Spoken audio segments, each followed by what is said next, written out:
Celebox. Si Maya Alcaraz ay isang magandang dalaga na lumaki sa hirap ng buhay. Kasama niyang lola niyang si Aling Miling sa pagtitinda ng gulay sa palengke. Sanay siya sa pagod at pawis, pero masayahin at marunong makitungo sa tao. Isang araw, habang nagtitinda siya, may dumating na isang lalaking halatang mayaman. Suot ang mamahaling suit at sapatos, at hindi sanay sa paligid ng palengke. Ito si Adrian Velasquez, isang seryoso at tahimik na lalaki na anak ng may-ari ng malaking kumpanya. Naisipan niyang magpunta sa palengke dahil susubukan niyang magluto ng simpleng ulam. Tinulungan niya ito sa pagpili ng mga kakailanganin at mula noon ay palagi na itong bumabalik sa palengke. Ngunit isang araw, laking gulat na lang niya nang bigla siyang alokin ito na maging personal cook sa mansyon. Tatanggapin niya kaya ang alok nito, gayong alam niyang noodles at itlog lang ang alam niyang lutuin.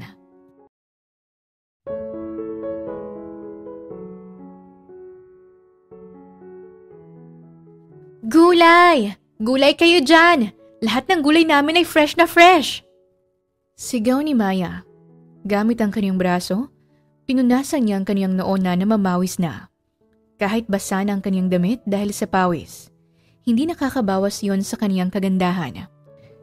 Kung sa ibang babae kapag pinagpapawisan ay para ng dugyutin ang itsura, kay Maya naman ay nakakadagdag ng kanyang sex appeal. Mula sa kanyang straight at mahabang buhok na umaabot hanggang bewang, hindi man lang ito makikitaan na parang dinaanan ng bagyong itsura. Pabili nga ako niyan 3 tali mo ng pechay, tapos dagdagan mo na rin ng talong at repolyo. Sabi ng regular customer ni Maya. Ngumiti ang dalaga, dahilan para mas gumanda ito. Mula sa matangos na ilong, balingkinitang katawan, at maputi. Maraming nagkakagusto sa kaniyang mga lalaki. Nako, Nanay Ising, tamang-tama po. Fresh na fresh lahat ng gulay ko, kasing fresh nyo. Kung hindi ko lang po alam ang edad mo, iisipin ko ang nasa 30s ka lang, kahit ang totoo po ay nasa 50 ka na. Ikaw talagang bata ka. Hindi mo ko kailangang lokohin para bumili lang sa'yo. Matagal mo na akong suki pero totoo ba yung sinasabi mo? Hirit pa ng customer ni Maya. Tumawa si Maya at inabot ang plastic na may lamang mga gulay. Tinanggap niya ang bayad ng kanyang customer bago ulit nagsalita. Kailan po ba ako nagsinungaling sa inyo? Alaga niyo po kasi ang sarili niyo, kaya nagmumukha kayong bata. Sabi pa niya sabay kindat. Napahawak sa magkabilang pisngi ang matandang babae. Kung sa bagay, maraming ang nagsasabi sa akin na mukha pa daw akong bata. Tsaka alam mo ba, nung nasa edad mo pa lang ako, kasing ganda kita at maraming nahuhumaling sa aking mga kalalakihan. Abay, ilang taon ka na nga ulit? 25 po. Inabot niya ang sukli sa matanda. Sa edad na 25, wala pa siyang nagiging nobyo. Maraming naliligaw sa kanya pero kahit isa sa mga ito, walang nakasungkit sa matamis niyang oo. Hindi nagtagalay, umalis na rin ang kanyang customer. Busy si Maya sa pag-asikaso ng mga customer. Nang lumapit sa kanyang pinsan niyang babae na si Rita at may binulong. Hoy pinsan, sabi ni Nene hindi na raw sariwang pechay mo. Sabi nito kay Maya, kasabay na pagtingin nito sa ibabang parte ng katawan niya. Mahinang kinurot ni Maya ang kanyang pinsan. Hindi niya kasi alam kung anong pechay bang tinutukoy nito sa kanya. Ayaw niyang mag-overthink. Sariwang pechay ko, pinsan. Mas sariwa pa to sa sariwa. Sabi niya. Sabagay, kitang-kita naman eh. Tinawanan lang ni Maya ang pinsan niya, pero nawala ang ngiti niya nang makita niyang may humintong mamahaling kotse, hindi kalayuan sa pwesto nila. Mukhang nandito naman ang lalaking yayamanin. Lumabas ang gwapong lalaki sa kotse. Katulad pa rin nung una niyang kita dito, ay seryoso lang ang mukha nito. Ilang araw niya na itong napapansin sa palengke na patingin-tingin sa mga bilihin, pero wala naman itong binibili. Napunta ito sa pwesto nila. Hindi na siya nag-alangan pa at lumapit na sa binata na seryosong tumitingin sa mga paninda niya. Naglakad siya nakangiti nang may maapakan siyang madulas kahit nawalan siya ng balanse. Ang pechay ko! Malakas niyang sabi nang babagsak siya sa gulayan niya. Lumingon ang gwapong lalaki mula sa seryosong muka. Napalitan ito ng pagkabigla at namimilog ang mga mata. Pumikit siya at handa nang tanggapin ang kapalaran niya. Pero naramdaman niyang may sumalo sa kanya. Pareho silang bumagsak pero hindi niya naramdaman ang pananakit ng katawan niya. Bagkus, may naamoy siyang mabango. Unti-unti niyang dinilat ang mga mata niya. Nanlaki ang mga mata niya nang makita na ang gwapong lalaki palang sumalo sa kanya. Namula ang mukha niya dahil napagtanto niya ang pwesto nilang dalawa. Nakapatong siya dito. Ang pechay ko, safe ba? Tanong niya dito. Kumunot ang noo ng lalaki. Pechay mo? What pechay? Inis at medyo naguguluhan na sagot nito sa kanya. Doon niya lang napagtanto kung anong nasabi niya sa binata. Nahihiya siyang bumangon. Pero muli siyang nawala ng balanse kaya't naupuan niya ang mukha ng binata. Parang gusto niyang kainin na lang siya ng lupa sa sobrang kahihiyan. Grabing pwesto yan, pinsan! Kakaiba din! Sigaw ng pinsan niya sa panunuksong tono. Mabilis siyang tumawa. Puro kahihiyan na lang ba talaga ang mangyayari sa kanya sa harap ng binata? Tumayo rin ang gwapong lalaki pero nakakunot ang noo nito. Malamang nagalit ito sa nangyari sa kanilang dalawa. Tinignan niya kung ano bang naapakan niya kanina. Balat pala ito ng saging. Inis na kinuha niya ito. Sorry ha, kasalanan talaga ito ng saging. Paharang-harang. Akala mo siyang may-ari ng daan. Nahihiyang paumanhin ni Maya. Asus, pinsan, gusto mo din talaga. Hindi natuloy ang pagsasalita ni Rita nang ihagis niyang balat ng saging at sumakto sa bibig nito. Tumango ang binatang lalaki sa sinabi ni Maya. It's okay.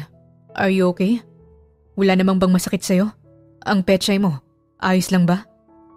Seryosong tanong sa kanya ng gwapong lalaki. Nag-init ang pisngi niya sa tanong ng binata. Bakit parang naging ibang dating ng pechay sa pandinig niya? Pinilig niya ang kanyang ulo dahil sa naiisip. Ayos lang. Sagot niya at naglakad sa pwesto ng gulayan ng mga pechay. Safe sila, hindi nadaganan. Dagdag niya at awkward na tumawa. Hindi na nagsalita ang lalaki.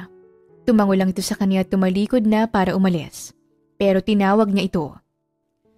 Kuya, sandali! Tumigil naman ito at lumingon sa kanya. Ngumiti siya dito at lumapit. Napansin ko kasi na ilang araw ka nang pabalik-balik dito sa palengke. Tapos, namimili pero hindi ka naman nakakabili. Baka kasi, need mo ng tulong? Pwede kitang tulungan. Pasasalamat ko na rin sa pagsalo mo sa akin. Lumiwanag ang mukha ng binata. Really? Will you help me? Nakangiting tumango si Maya. Oo naman, ano bang hinahanap mo? Pagtatanong niya sa lalaki. Para itong nahihiya na nagkamot sa kilay nito. Well, gusto ko sanang magluto ng simpleng ulam. Like, sinigang na baboy. Kaso hindi ko naman alam ang mga ingredients na kailangan. Sabi nito sa kanya. Nakakaintinding tumango si Maya. Mayaman ang lalaki at hindi sanay magluto, kaya wala itong alam kung anong mga ingredients nang dapat bilhin. Okay. Tutulungan kita.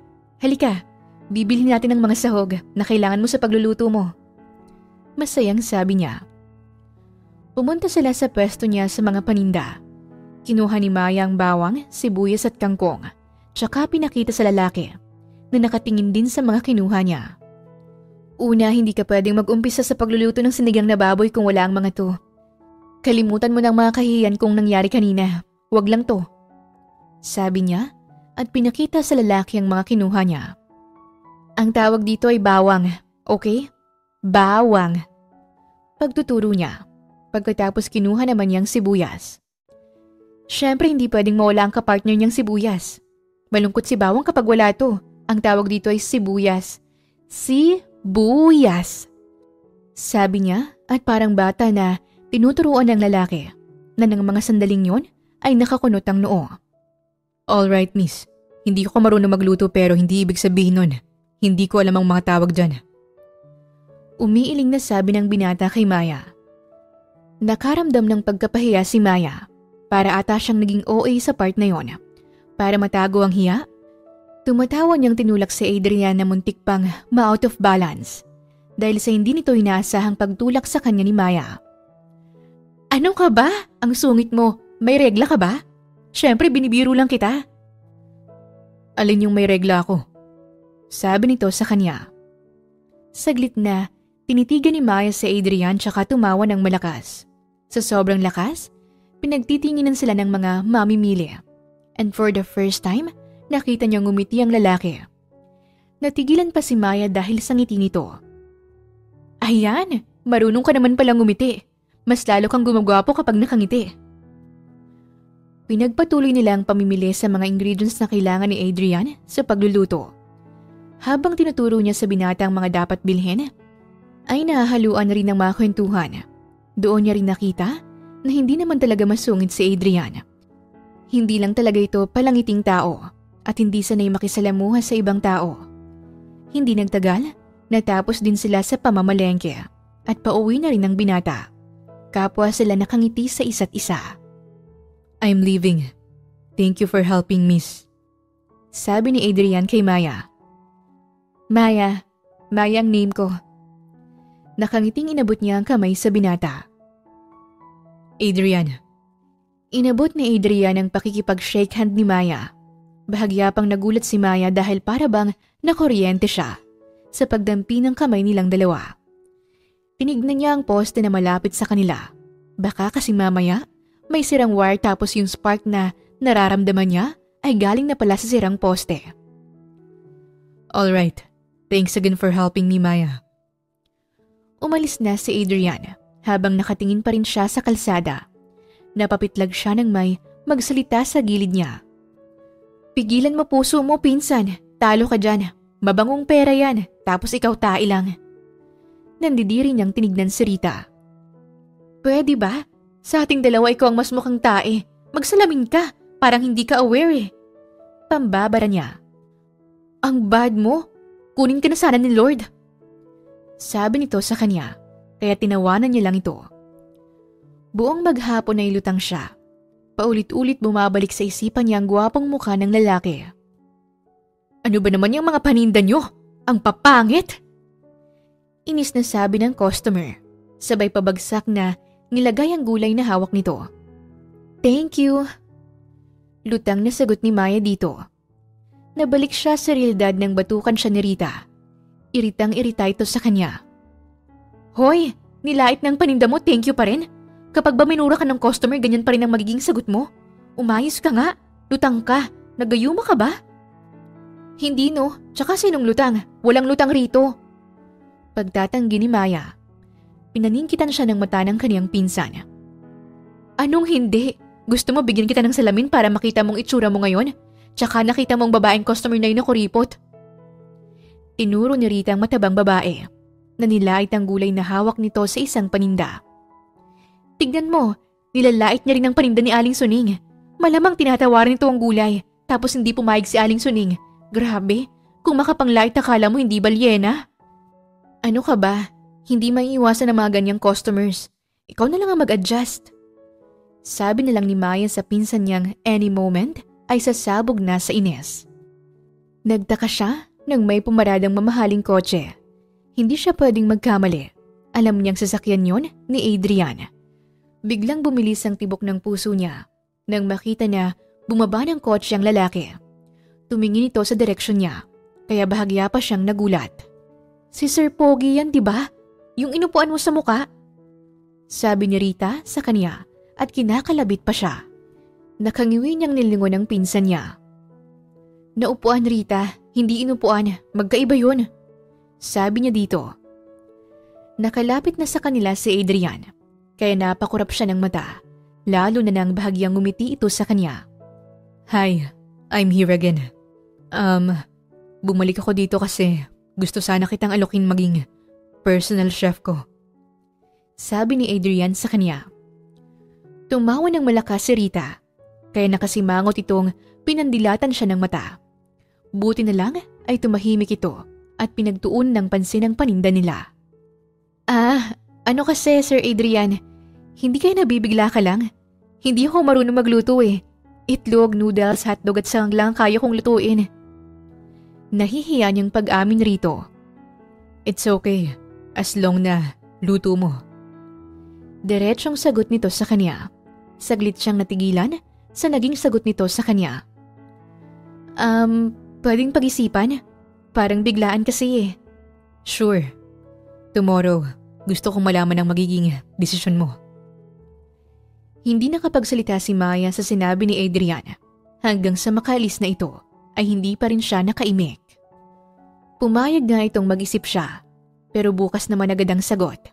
Pinagloloko yata siya ng lalaki. Lola, sigurado po ba kayo na kaya niyo kahit wala ako? Naiiyak niyang sabi sa kanyang lola Miling. Desidido na siya, pero hindi niya ito sariling desisyon. Desisyon yun ni Rita. Kung ano-ano kasi ang sinabi nito sa kanya para makonsensa siya at tanggapin ang offer ni Adrian. Paulit-ulit sinasabi ng pinsan niya na sayang, malaki daw ang sweldo niya at para na rin sa gamot ng kanilang lola.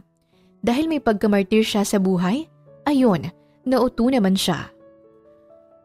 Huwag kang mag-alala sa akin, apo. Kasama ko naman si Rita. Nakangiting sabi ng kaniyang lola.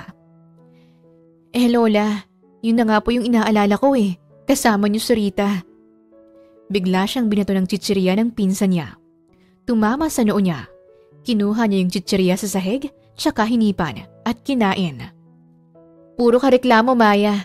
Kaya nga magtrabaho ka na kay Sir Adrian para naman may silbi ka. Sabi sa kanya ni Rita. Bakit nga ako kinuha ni Adrian? Hindi naman ako marunong magluto ah. Ayun din ang iniisip ko eh. Hindi kaya nagayuman ng puwet mo si Sir Adrian? May pangaasar sa tono ni Rita. Namula siya dahil muli niyang naalala yung pangyayari sa palengke na ayaw niya nang balikan. Pero dahil sa hudas niyang pinsan, pinaalala na naman ito sa kanya. Puwet? Anong meron sa puwet nitong si Maya? Nagtatakang tanong ng lola nila. Malakas na tumawa si Rita. Bago pa makapagsalita ang pinsan niya, sinalpakan niya ng maraming chichiryang bibig nito. Kandaubo naman ito dahil sa ginawa niya. Nakarinig sila ng pagbusina sa labas. Agad lumapit si Rita sa bintana. Sosyal! Ganda ng kotse oh! Sabi ni Rita. Maya-maya pa'y may dumating na may edad na matandang lalaki. Good morning po sa inyo. Narito po ako para sunduin si Ma'am Maya. Magalang na sabi ng driver. Humigpit ang hawak ni Maya sa bag niyang mas malaki pa sa kanya. Naiiyak siyang lumapit sa lola niya. Lola, nagbago na pong isip ko. Hindi na po ako tutuloy. Hindi pa siya tapos ay tinakpan na ni Rita ang bibig niya. Sabay hila palabas ng bahay. Ayoko! Lola! Sigaw niya habang pilit na kumakapit sa pinto. Parang tuko ang kapit niya. Literal. Minsan nga feeling niya dapat siya ng brand ambassador ng Mighty Band. Kaya mo yan. Maarte ka lang talaga. Pasensya na pero deadline na ng kuryente natin mamaya. Kailangan ko nang umalis para magbayad. Kinuha na Rita ang lubid at saka binuhol sa kanya. Binitbit siya ng driver na parang sako ng bigas. O mas tama na parang siyang baboy na payat, nakakatayin. Lalo na sa atungal niya. Habang pinapasan siya palabas, nakita niyang nagpupunas ng luha ang kanyang lola Miling. Pero pagpapanggap lang pala ang lahat. Dahil nang naipasok na siya ng driver sa kotse, parang nag-slow motion sa kanya ang unti-unti nitong pagngiti. Pagkatapos ay masaya pa itong kumaway sa kanya. Nakangisi naman na tumingin sa kanya si Rita at inakbayan ang lola nila. Dinikit ni Maya ang mukha sa bintana ng kotse at hinampas-hampas ito gamit ang palad. Apo, huwag mong kakalimutan ang crispy pata ko kapag binisita mo ko ha! Masayang sabi sa kanya ng lola Miling niya. Umandar na ang kotse, kaya wala siyang nagawa kundi ang sumimangot. Akala pa naman niya, nalulungkot ito dahil umalis na siya. Ayun pala, tuwang-tuwa pa at talaga namang nagbilin pa sa kanya ng pasalubong. Nakatulala lang si Maya habang umaandar ang kotse. Para siyang bida sa pelikula na dinukot pero walang ransom. Kung hindi lang mahal niya ang lola niya, matagal na siyang tumalon sa bintana ng sasakyan. Pagdating nila sa tapat ng malaking itim na gate, parang bigla siyang naihi sa kaba. Napalunok siya habang bumubukas ang gate na para bang may sariling utak. Pagpasok nila sa looban, lumantad sa kaniyang malapalasyong bahay na may mga fountain. Halaman na mukhang mas mahal pa sa buong bahay nila at mga pader na parang kahit suntukin mo, ikaw ang magsusori. Pagkababa niya ng sasakyan, sinalubong siya ng isang mataring na babae na nakaayos ng buhok na parang sinuklay gamit ang ruler. Ikaw ba si Maya? Tanong ng katulong habang sinusukat siya mula ulo hanggang paa, parang scanner sa airport. Opo, ako po si Maya, yung kinuha ni Sir Adrian na personal chef niya. Nakangiti niyang sagot. Hintayin mo si Sir Adrian pababa na yon, tsaka bakit may tali ang katawan mo? May pagtatakang tanong ng katulong. Hinawakan ni Maya ang lubid, tsaka nahihiyang tumawa. Ah, ito ba? Design to, bagong uso sa amin. Gusto mong itry? Ew, ang cheap ng taste niyo ah. Sabi nito at umikot pa ang dalawang mata. Pagkatapos ay umalis na ito. Grabe naman to, parang bahay ni Batman. Bulong niya sa sarili, tsaka umupo. Pinagmasdan niya ang chandelier sa taas. Mukhang gawa sa purong diamante. Kumikinang pa ito na para bang nagpapapansin sa kanya. Siguro naman kapag lumambitin siya, hindi ito mahuhulog. Try lang kung matibay ba talaga ang mga mamahaling gamit. Napalingon siya nang may marinig na mga hakbang pababa mula sa hagdan.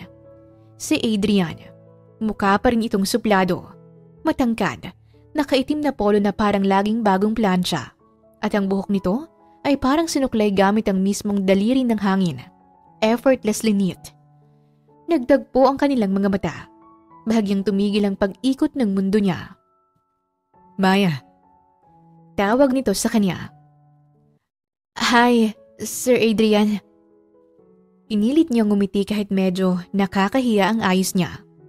Napansin agad ni Adrian ang lubid. Bakit may lubid sa katawan mo?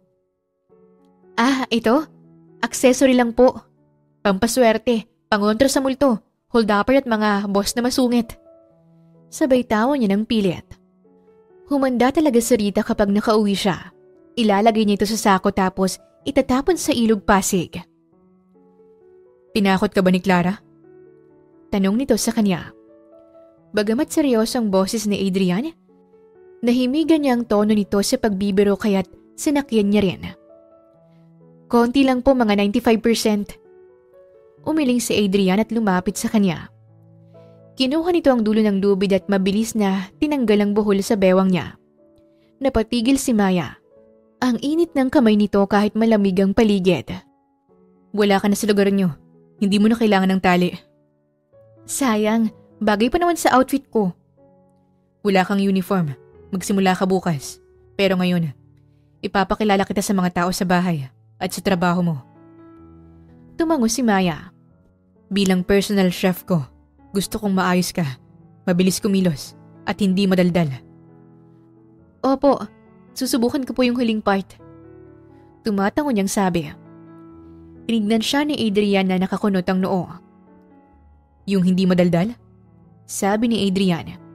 Yun nga po sir, yun ang mahirap. Bahagyang napailing si Adrian, pero makikita sa mga mata nito ang pagkaaliw. Sumunod ka, may ipapakita ko sa'yo.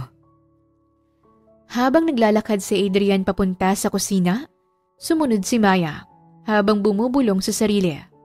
Ay, grabe Lord, pakitanggal ang kaba. Huwag muna po akong pa-inlove agad. Baka mag-resign ako sa feelings. Habang naglalakad sila ni Adrian papunta sa kusina, hindi mapigil ni Mayang mamangha sa loob ng bahay. Parang bawat sulok malinis at walang kalat, walang alikabok, at kahit yata lamok, nahihiyang pumasok. Pagdating nila sa kusina, agad siyang napahinto. Bukod sa napakaganda ng kusina ay sobrang lamig. Palingalinga siya sa paligid habang namamangha. Malinis, moderno, at ang mga kagamitan ay mamahalin at pang-chef talaga. Isang malaking marble island counter ang nasa gitna. Napapalibutan ng mga cabinet na puro itim at puti. May double door refrigerator, built-in coffee machine na akala mo may sariling utak at isang set ng kutsilyong nakadisplay sa wall na parang exhibit sa museum. Ang yaman talaga ni Sir Adrian. Anya ni Maya sa kaniyang isip. Pero ang pinaka nakakakaba sa lahat, yung tahimik na presensya ng mga tao sa loob ng kusina na para bang hindi natutuwa ang mga ito sa pagdating niya. Napalunok siya. Una niyang napansin si Clara, ang katulong na nag-scan sa kanya kanina. Nakataas ang kilay nito. Pangalawa naman ay ang babaeng may edad. Nakasuot ito ng apron at sa tingin niya, ito ang chef dahil sa hawak nitong kutsilyo. Tumigil si Adrian at humarap sa kanila. Ito si Maya, personal chef ko mula ngayon.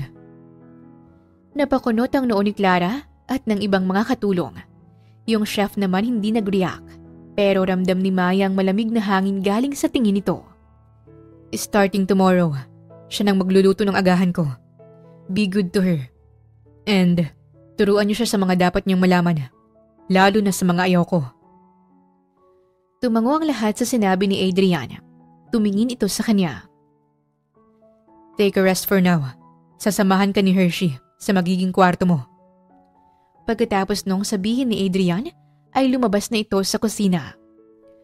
Kumunot ang noo ni Maya sa sinabi ni Adrian na Hershey. Di ba chocolate yun? Ano yung chocolate ang maghahatid sa kanya? Hi, ako si Hershey. Hatid na kita sa magiging kwarto mo. Hindi ko kasi gusto ang hangin dito sa kusina masyadong mabaho. Tinignan niya ang babaeng nagsalita. Maganda ito. Payat, black beauty at may maikling buhok na hanggang balikat lang. Ngumiti ito sa kanya tsaka siya hinila palabas ng kusina. Bakit Hershey ang pangalan mo?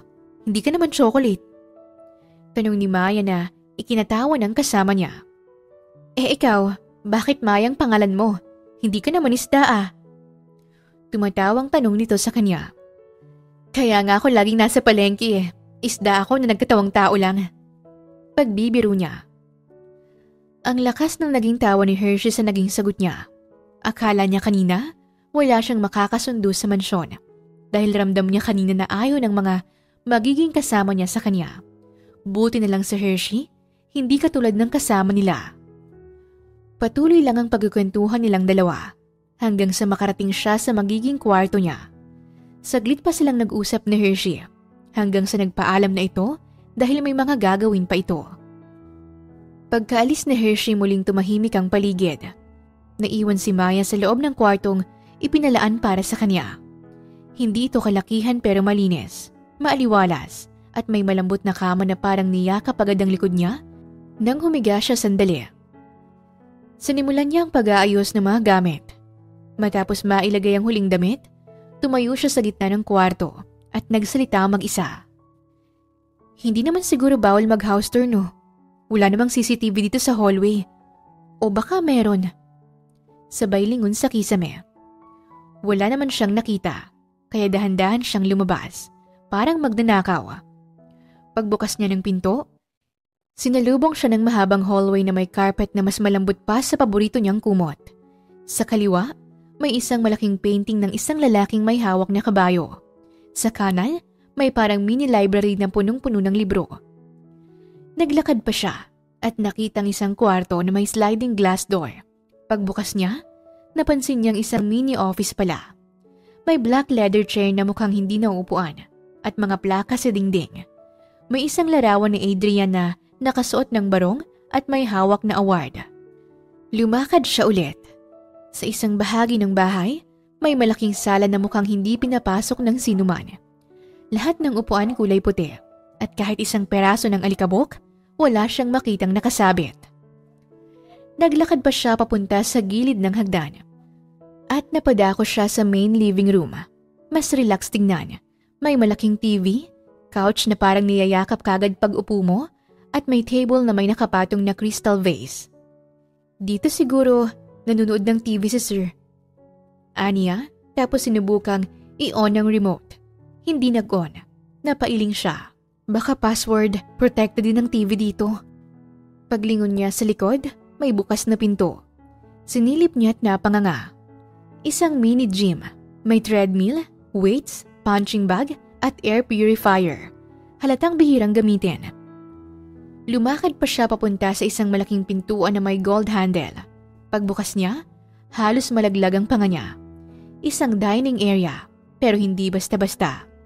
May mahabang mesa na kasyang 5 pamilya, chandeliers na parang isnabit mula sa langit, at plates na mukhang hindi pwedeng gamitin.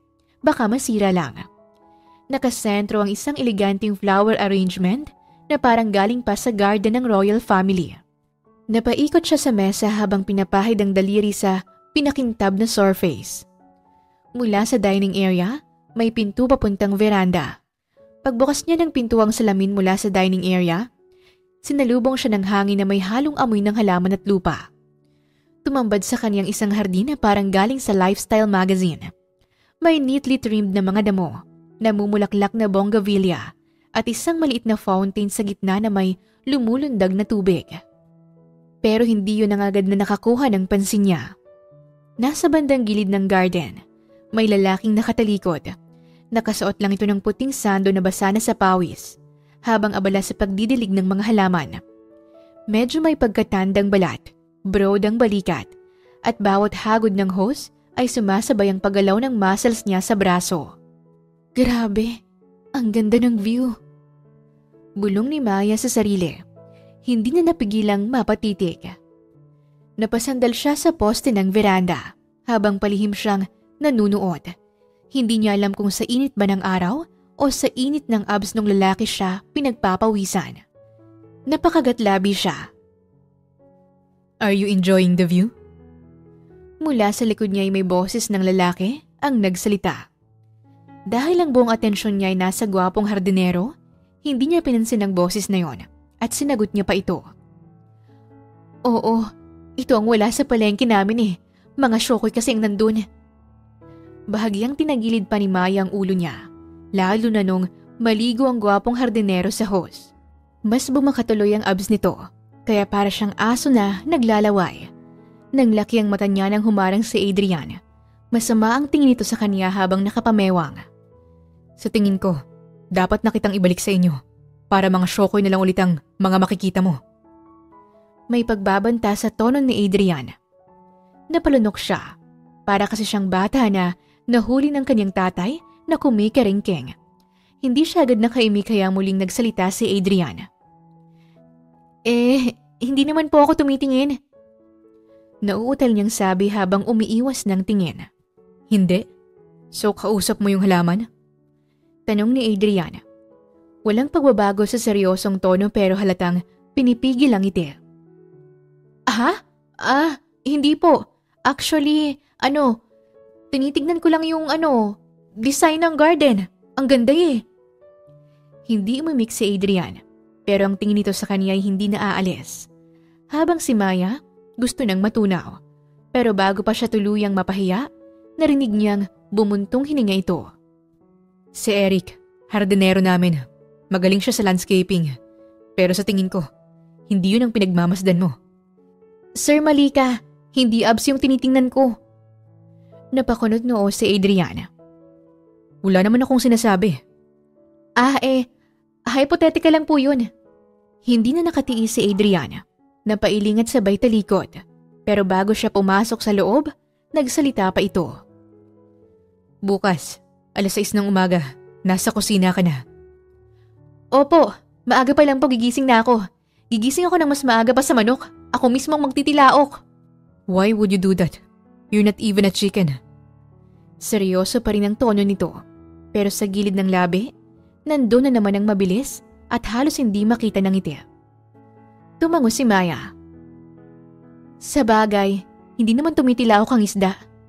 Sabi niya. Naguluhan si Adrian sa sinabi niya. Kaya ngumiti siya tsaka nagsalita ulit. Taong isda kasi ako, Sir Adrian. Sabay langoy na parang isda. You're a crazy woman. Tumigil siya sa ginagawa niya nang tumalikod na ito sa kanya at maglakad. Pero tumigil din ito, saka lumingon sa kanya. Kung gusto mong tumitig, sabihin mo na lang ako para magpatawag ako ng model, hindi yung hardinero. Pagkatapos niyang sabihin yon, ay tuluyan na itong umalis, habang naiwan naman siyang namumula. Kinabukasan, 5:00 pa lang ng umaga, gising na si Maya. Suot niya ang pinakapormal niyang pajama. May kwelyo, long sleeves at nakatakin pa.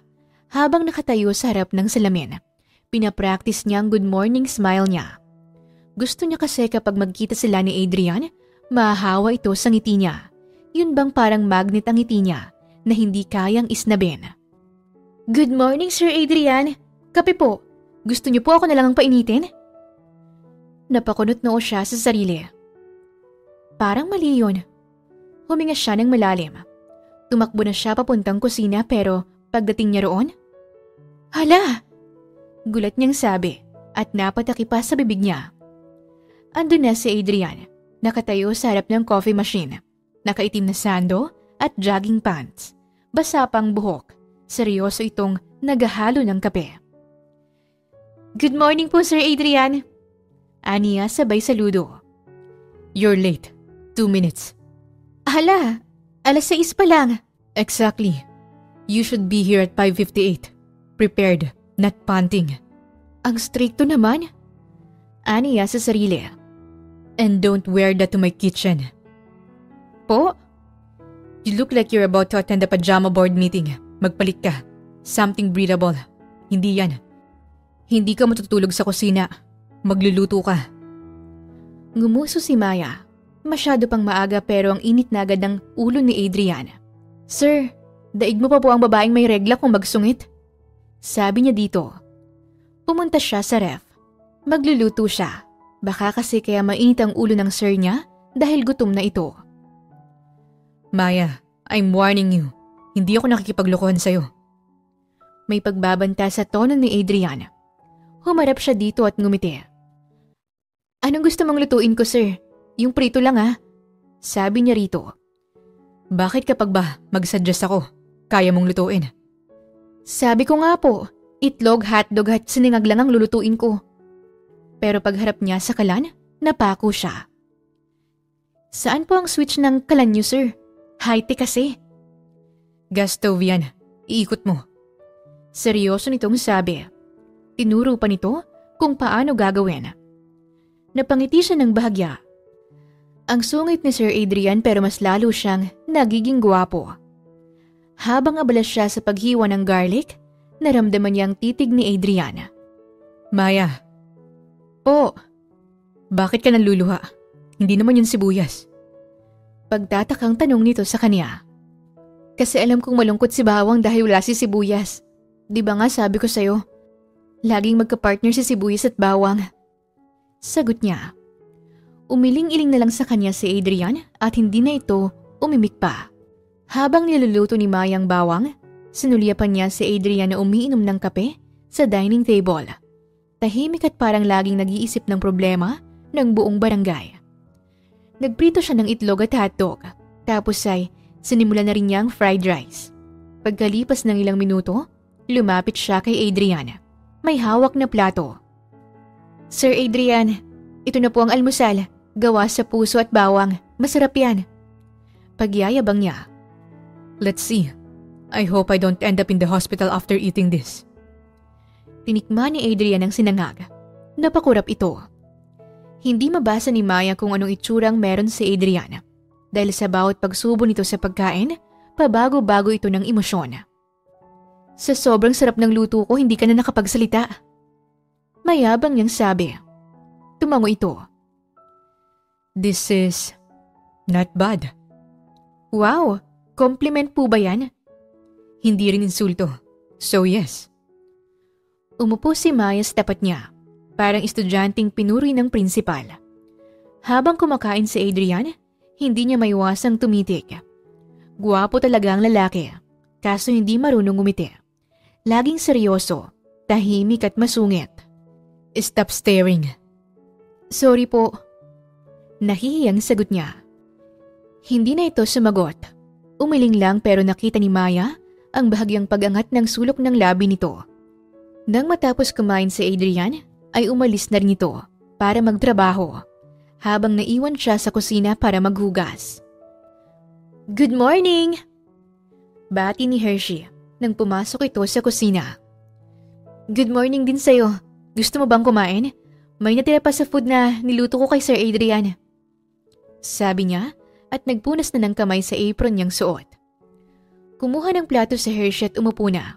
Sumandok ito ng sangag tapos kumuha ng itlog. Tamang-tama, gutom na ako, sabi ni Hershey, tsaka sumubo ng sinangag. Pero nabuga nito ang kinakain tsaka nagmamadaling uminom ng tubig. Nagtaka siya sa ginawa nito. Ito talagang pinakain mo, Maya, kay Sir Adrian? Hindi makapaniwalang tanong sa kanya ni Hershey. Oo, tsaka nagustuhan niyang luto ko. Nagustuhan? Maya naman, kailan pa naging matamis ang sinangag? Aber, may sarili ka bang panlasa sa sinangag mo? At hindi ka aware na sobrang tamis ng sinangag mo? Inis nitong sabi sa kanya. Tinikman niya ang sinangag, kaya't niluwa niya rin ito. Ang tamis! Bakit ang tamis? Naguguluhan niyang tanong. Abay, ewan ko sa'yo. Itanong mo kaya sa sarili mo. Inirapan siya nito. Tinuro ni Maya ang kaniyang sarili. Bakit ang tamis ng sinangag mo, ha? Sagot! Inis niyang tanong sa kaniyang sarili. Sinabunutan siya ni Hershey, kaya't ngumuso siya. Tigilan mo nga ako sa ganyan mo. Nakakapiko ng pagiging engot mo. Ano bang nilagay mo dyan sa sinangag mo at naging kakanin yan? Kinuha ni Maya ang mga condiments na may mga kakaibang pangalan. Tsaka ito pinakita kay Hershey. Hindi ko kasi alam kung alin dito ang asin. Iba kasi ang lingwahe. Kaya hinulaan ko na lang dito kung alin ang asin. Bakit kasi hindi mo alam? Dapat ba sa isang araw ko palang dito alam ko na kaagad? Tsaka Koreano ba si Sir? Para ganyan ang gamitin? Nakasimangot niyang sabi. Halika, ituturo ko sa iyo mga pangalan nito. Baka kasi sa susunod, malason mo na si Sir Adrian. Sayang lahi, hindi man lang napakalat. At ganun nga ang nangyari. Tinuro sa kanya ni Hershey ang mga pangalan ng condiments. Pati yung mga gamit na high-tech tinuro din sa kanya. Lumabas siya at pumunta sa garden. Napangiti siya sa iba't ibang mga kulay ng bulaklak. Inamoy niya ito. Gusto mo ba ng flower na yan? Bibigyan kita. Nilingon ni Maya ang boses nang nagsalita. Medyo nagulat pa siya na ang hardinero pala yon. Nakangiti ito kaya mas naging gwapo ito. Moreno ang lalaki. Maganda ang katawan at matangkad rin katulad ni Adrian. Ay, hindi. Tinitignan ko lang itong mga flowers. Nahihiya niyang sabi. Ako nga pala si Eric. Pagpapakilala nito sa kanya at inabot ang kamay. Tinanggap niya yon. Ako naman si Maya. Nakangiti niyang sabi. Nadako ang mga mata niya sa abs ni Eric. May sinasabi ito sa kanya. Pero dahil nasa abs nito ang atensyon niya, wala siyang maintindihan. Gusto mo bang makita? Doon na nakuha ang atensyon ni Maya dahil sa naging tanong nito sa kanya. Hoy! Ayoko no! Ba't ko naman gugustuhin makita ang abs mo? Mabilis niyang sabi kaya't natawa si Eric. Hindi naman abs ko ang tinutukoy ko, yung mga bulaklak. Tumatawang sabi nito sa kanya. Dahil napahiya siya, mabilis siyang umalis at tumakbo. Rinig na rinig pa rin ito ang pagtawa ng lalaki. Tahimik ang buong bahay. Halos maririnig ni Maya ang huni ng mga kuliglig mula sa kwarto niya. Paulit-ulit siyang nagpalit ng pwesto sa kama pero wala pa rin. Hindi talaga siya dinadalaw ng antok. Maya, matulog ka na. Bulong niya sa sarili habang nakatingin sa kisame. O kaya, tumalon ka na lang sa bintana para matulog ka sa ospital. Bumangon siya sa kama pero wala siyang balak gawin ang naisip niya. Wala naman siyang mabigat na iniisip. Wala lang talaga siyang ganang matulog. Kaya't nagdesisyon siyang bumaba. Tahimik ang bawat hakbang niya sa hagdan. Nang makalabas siya ng bahay, dumiretso siya sa maliit na garden sa gilid. Preskong simoy ng hangin at medyo madilim ang paligid. Pero sapat ang ilaw mula sa porch para makita niya ang isang lalaki na nakaupo sa bench. May hawak na baso at bote ng alak. Sir Adrian? Bulong niya pero sapat para mapalingon si Adrian. Pareho silang natigilan sandali. Si Maya, hindi sigurado kung lalapitan ba si Adrian. Bahagyang kumunot ang noo nito. Insomnia? Tanong ni Maya habang papalapit. Dala ang paborito niyang unan at tubig. Something like that. Sagot ni Adrian. Medyo malamig ang boses pero hindi suplado. Umupo si Maya sa bench. Ang sosyal mo ah. Ako tubig lang, ikaw alak. Effective kasi. Sabay tikim ulit ni Adrian sa alak niya. Hindi ba pwedeng gatas na lang? O hindi kaya chamomile tea? Biro ni Maya. Feeling ko, alcoholic ka secretly. Sabi pa niya. Hindi naman. Sabi ni Adrian, sabay tawa ng konti. Special occasion lang. Anong occasion? Walang pasok bukas. Tanong niya. Death anniversary ng parents ko. Napatahimik si Maya. Hindi niya inaasahan yon. Sorry, hindi ko alam. Mahina niyang sabi. It's fine. Nagbuhos ulit si Adrian ng konting alak sa baso. 5 years ago, car accident. Sabay sila. Nilingon ni Maya ang mukha ni Adrian. Malungkot ang mukha nito habang nakatingin sa alak. Gusto mong umiyak? Tanong ni Maya sabay kuha ng paniw sa bulsa ng pajama niya. Meron akong pamunas oh. Juicy pink scent pa. Napatawa si Adrian. Hindi mo ba talaga kayang maging seryoso? Kahit konti lang?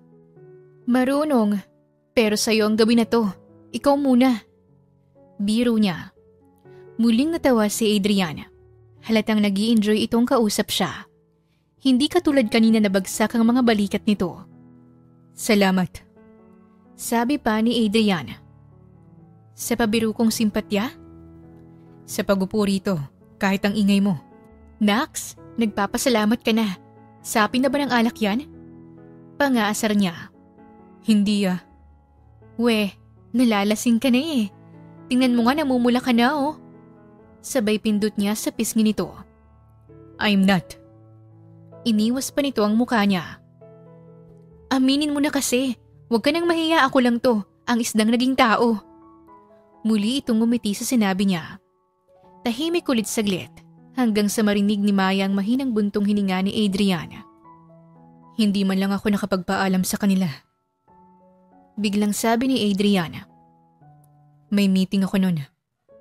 Tinatawagan ako pero hindi ko nasagot ang tawag. Nakita ko sila. They are already dead. Lumambot ang mukha ni Maya. Dahan-dahan niyang inilapit ang unan at inilagay ito sa pagitan nila. Parang silent comfort barrier.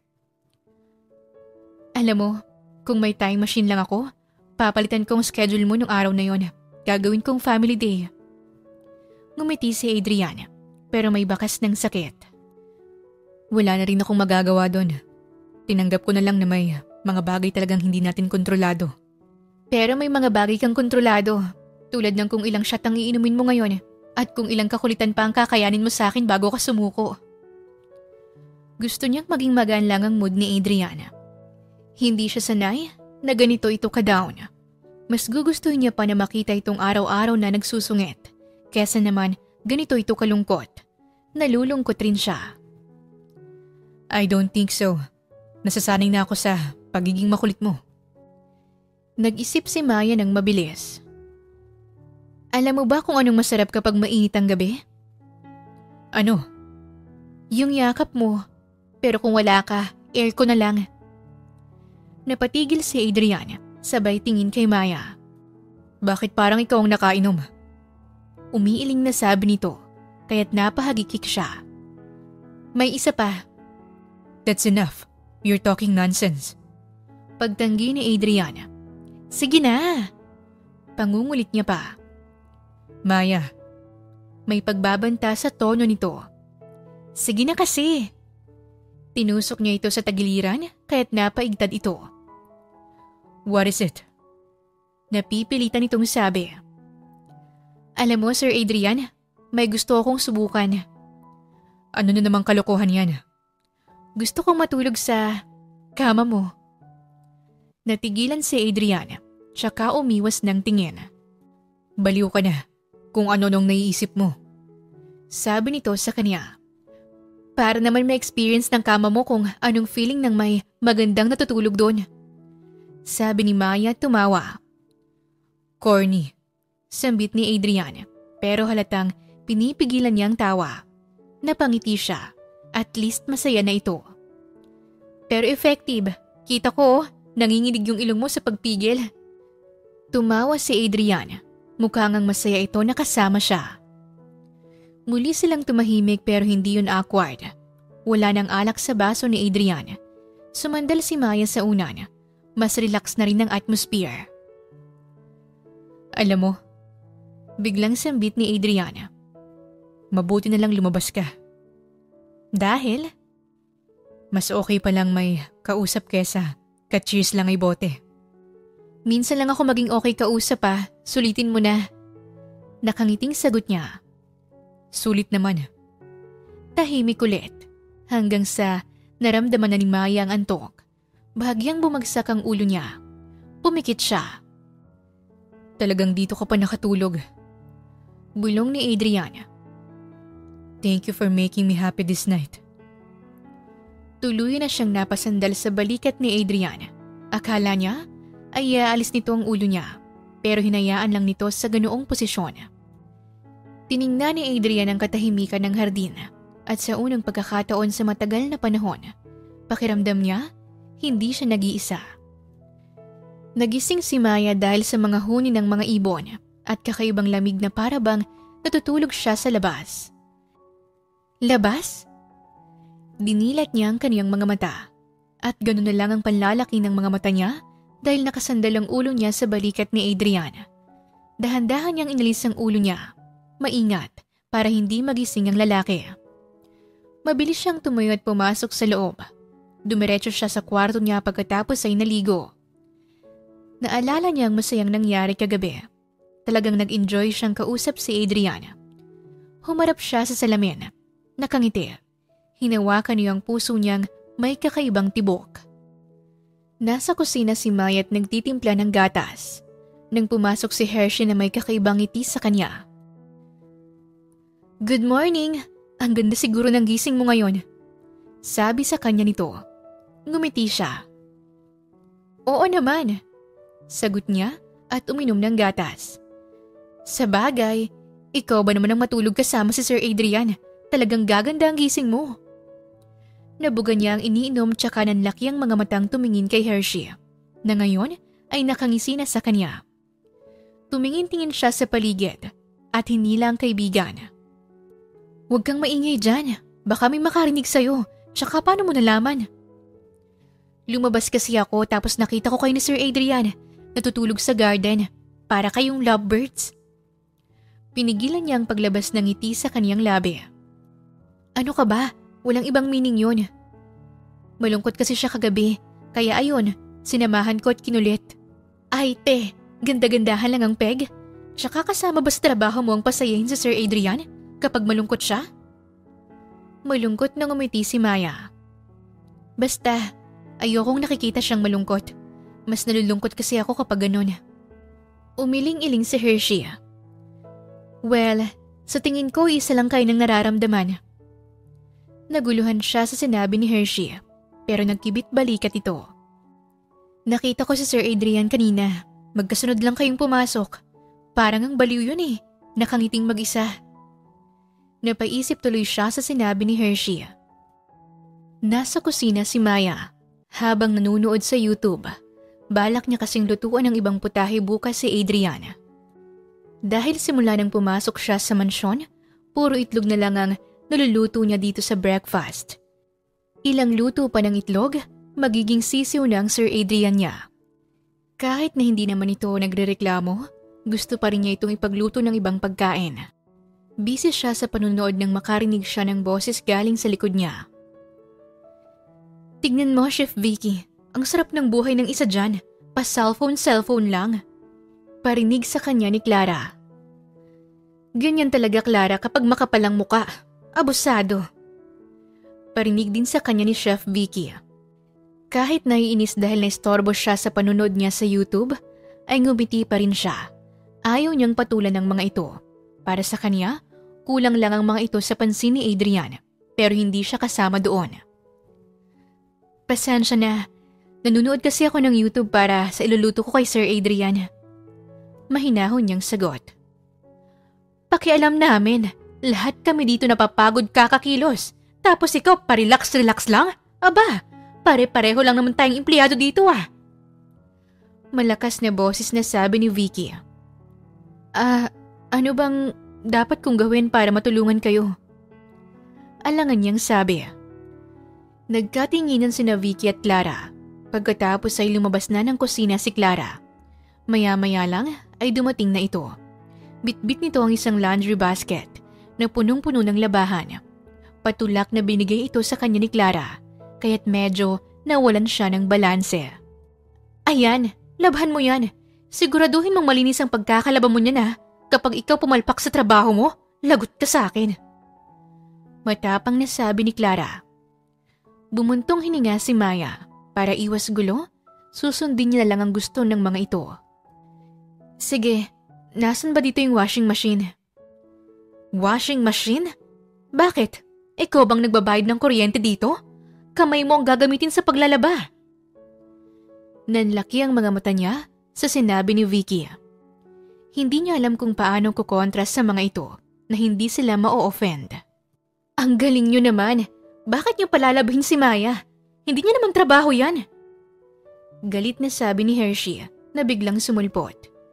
Nagpapaawa siyang tumingin kay Hershey at kumapit sa braso nito. Feeling niya parang anghel si Hershey na dumating para iligtas ang mga syokoy na nagkatawang tao. Nalukot ang mukha ni Vicky at Clara. Huwag kang ang mangialam dito. Inis na sagot ni Clara. At bakit hindi? Binubuli niyo tong kaibigan ko. Tsaka sa yung trabaho yung paglalaba. Kung palalabahin niyo si Maya, dapat si Chef Vicky din maglaba. Sagot ni Hershey. Bakit? Angal ka? Galit na sabi ni Chef Vicky at nilapitan pa sa Hershey. Bakit? Sinabi ko ba? Malakas ring sagot ni Hershey. Ang akin lang naman, bigyan niyo siya ng gloves kapag palalabahin niyo.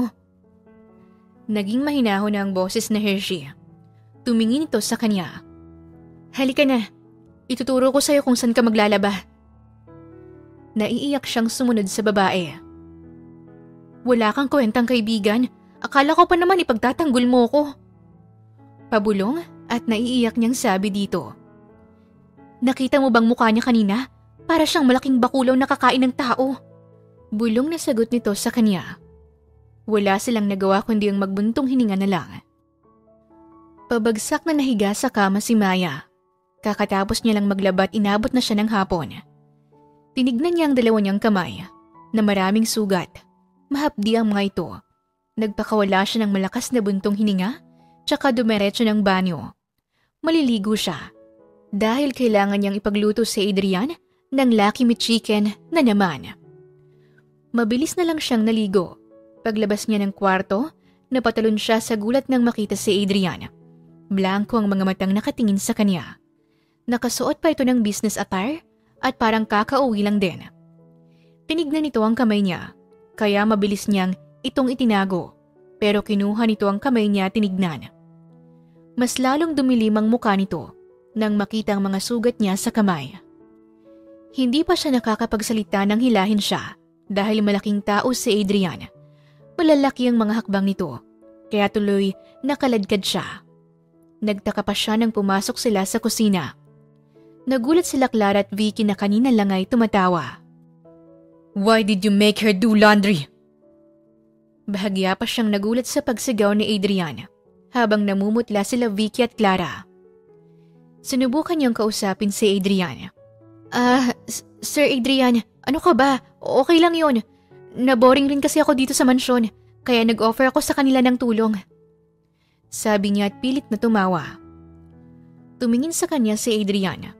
Namumulang mukha nito. Mas ngumiti pa siya para makonvince ito.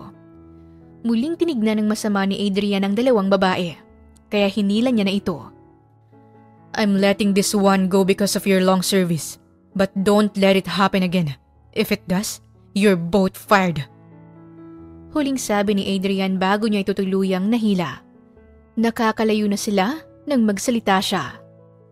Dapat hindi mo na sila pinagalitan. Mahinahon niyang sabi. Then, don't let it happen again. Humarap si Adrian sa kanya. Tinignan siya ng seryoso sa mga mata. Bumilis ang tibok ng puso niya.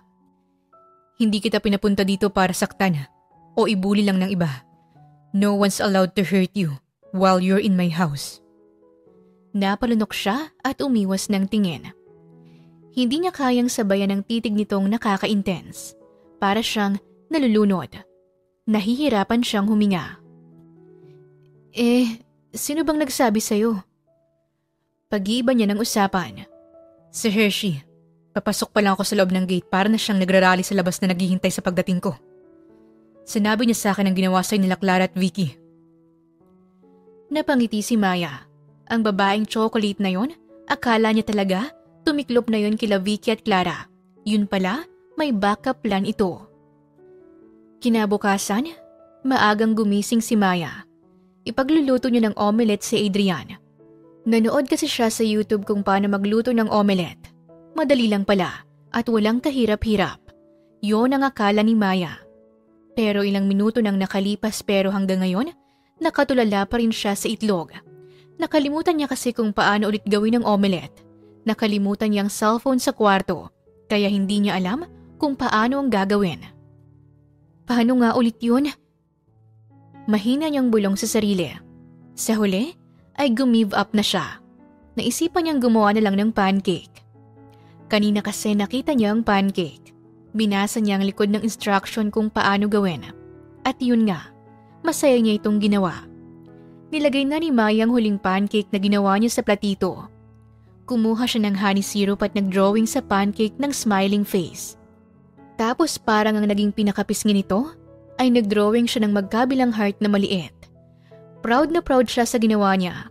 Finally, bukod sa itlog, noodles at sinangag, may bago na siyang maihahanda kay Adrian. Kahit ilang beses siyang napaso, carry lang. Basta kay Adrian, kahit ilang beses pa siyang mapaso sa pagluluto, matitiis niya. Ano yun? Bakit amoy sunog? Nilagay na ni Maya ang platito sa lamesa bago tinignan si Vicky na pumasok sa kusina habang nakakunot ang noo. Good morning, Chef Vicky. Gumawa ako ng pancake para kay Sir Adrian. Gumawa rin ako para sa atin. Masayang sabi ni Maya dito.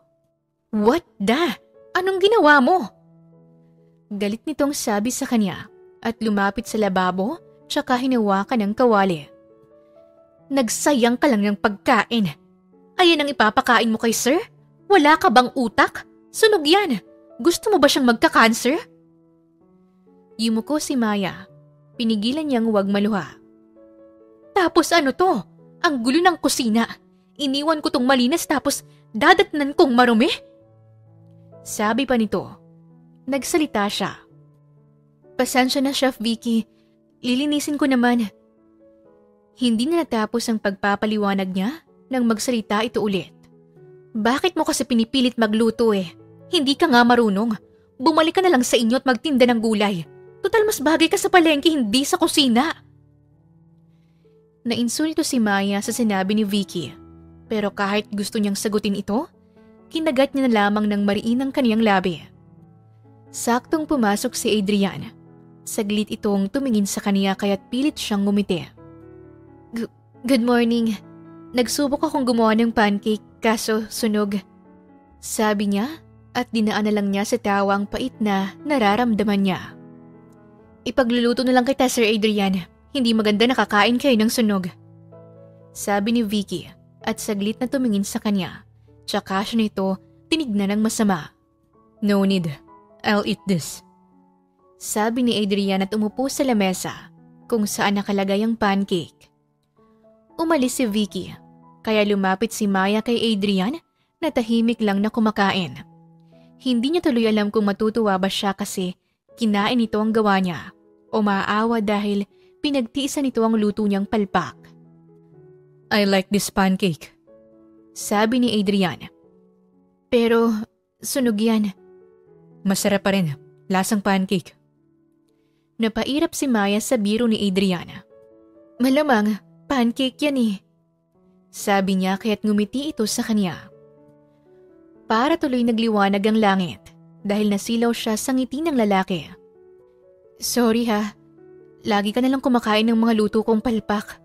Pero kahit minsan hindi ko man lang narinig sa'yo na nagreklamo ka. Malungkot niyang sabi. Tumigil ito sa pagkain. Nagulat pa siya nang tumayo ito at bahagyang umupo sa harap niya para punasan ang pisngi niya. Hindi niya alam na umiiyak na pala siya. Hush now, Maya. Ayokong umiiyak ka. Tsaka okay lang naman kahit anong pagkain ang iluto mo sa akin. Basta ikaw ang magluluto. Kahit hilaw pa yan, pipilitin kong nguyain. Natawa si Maya. Alam mo sir, nagiging joker ka na. Nag-i-improve ka. Nakangiti niyang sabi. I like your smile, Maya. So, keep smiling para lagi akong kampante. Sabi nito sa seryosong tono at hinawi ang buhok niyang nakaharang sa mukha niya. Pabaling-baling si Maya sa higaan. Hanggang ngayon bumabalik pa rin sa kaniyang mga eksena. Ang nakakabaliw nitong titig at ang mga sinabi nito, lahat may impact sa kanya. Kinuha niya ang unan at tinakip sa mukha niya at sumigaw. Grabe! In love nang hayata talaga ako sa kanya. Tumagilid siya ng higa. Sa dami niyong pwede kong mahalin, bakit siya pa? Langit siya tapos ako. Maganda lang pero hindi mayaman. Pumikit siya. Ang gwapong mukha ni Adrian ang nakita niya. Nakatingin ito sa kanya. Hindi niya namalayan na kinain na siya ng antok. Humihikab pa si Maya habang pababa ng hagdan nang matigilan siya. Nakita niya kasi si Adrian na nakaupo sa sala habang umiinom ng kape at nagbabasa ng dyaryo. Good morning. Bati nito sa kanya pero nasa dyaryo pa rin ito ang tingin. Good morning. Pero bakit nakaupo ka pa rin dyan? Hindi ka ba mag-aasikaso sa trabaho mo? Takang tanong niya. Nakalive ako. Pwede kang magsanay ngayon magluto. Natuwa siya sa sinabi nito. Pakiramdam niya, tinutulungan siya nito para matuto siyang magluto. Dahil nga lagi itong nasa work, limited lang ang pagluluto na ginagawa niya. Tumakbo si Maya papuntang kusina. Marami siyang naiisip na iluto ngayon. Excited na siya sa mga iluluto niya. Masayang nilapag ni Maya ang pagkain sa lamesa. Nakaupo na si Adrian. Ayan na ang food. Sana magustuhan mo. Masaya niyang sabi. Thank you. Sumandok ito ng kanin at ulam. Tumatango-tango ito ng matikman ang luto niya. Masarap itong niluto mong nilagang baboy. Good job, Maya. Nabura ang pagkakangiti niya. Nilagang baboy? Sinigang na baboy yan, sir. Sabi niya at nabulunan ito. Agad niyang inabot kay Adrian ang juice na ginawa niya. Pero nagulat siya nang ibuga din ito ang juice. Bakit, sir? Hindi mo gusto ang timpla ko? Umiling-iling si Adrian. No. Masarap ang pagkakatimpla mo eh. Nabulunan lang talaga ako. And about sa, hindi ko kasi nalasahan agad yung asim. Sabi nito at umiwas ng tingin. Bumuntong hininga siya. Masarap ba? Tanong niya pa. Oo, masarap. Saktong pumasok si Hershey, kaya tinawag niya ito. Hershey, halika nga sandali dito. Nang una, nag-alangan pa si Hershey lumapit, lalo na't kasama niya si Adrian, pero pinanlakihan niya ito ng mata. Bakit? Kumuha si Mai ng mangkok at baso. Naglagay siya ng ulam sa platito, tapos nilagyan niya ng juice ang baso. Nagluto ako, tikman mo. Hindi ba ako malalason dito? May pag-aalangan sa boses na Hershey. Huwag mo nang alalahanin yun. Kapag nalason ka, akong bahalang magsugod sa'yo sa ospital. Sabi ni Maya. Gagi ka ba? Inis nitong sabi sa kanya sabay irap. Kinuha nito ang juice. Bakit ang putla naman ng juice mo? Nagtitipid ka ba ng powder juice? Kunot-no nitong tanong, tsaka ininom ang juice. Nabuga nito ang iniinom niya. Pweh, ano ba naman tong juice mo, Maya? Bakit ang alat? Hindi ko kasi maintindihan ang mga nakasulat sa condiments. Bago na naman yun kaya hinulaan ko na lang. Plain na sabi ni Maya. Sunod naman na tinikman ni Hershey ang sinigang na baboy. Ito naman, walang kalasa-lasa. Ano bang luto to? Sinigang na baboy. Sagot niya na nakangiwi. Umiling-iling si Hershey, tsaka siya mahinang tinapik sa balikat. Give up girl, hindi para sa iyong pagluluto. Sabi nito tsaka umalis. Tinignan niya ng masama si Adrian. Umiwas ito ng tingin. Umupo siya at umiyak. Halatang nagulat si Adrian sa pag-iyak niya, kaya't nataranta ito. I'll resign, sir. Tama si Hershey. Hindi para sa akin ang pagluluto. Umiiyak niyang sabi. What the? Nagsisimula ka pa lang. Gi-give up ka na? Wala ka pa ngang isang buwan. Since nagtrabaho ka sa akin.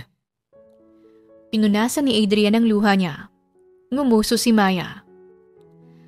Alam mo, Sir Adrian, dapat maging honest ka din sa akin. Lagi mong sinasabi na masarap ang luto ko. Okay ang luto ko pero ang totoo pala, hindi. May himig na pagtatampo sa boses niya. Bumuntong hininga ito. Kasi alam kong magiging ganyan ka. Baka kapag lagi kang palpak sa luto mo, maisipan mong umalis. Katulad ngayon. Hindi naman talaga siya seryoso sa sinabi niya. Pero aaminin niyang nagsisimula na siyang ma-stress. Hindi niya magawang magluto ng maayos.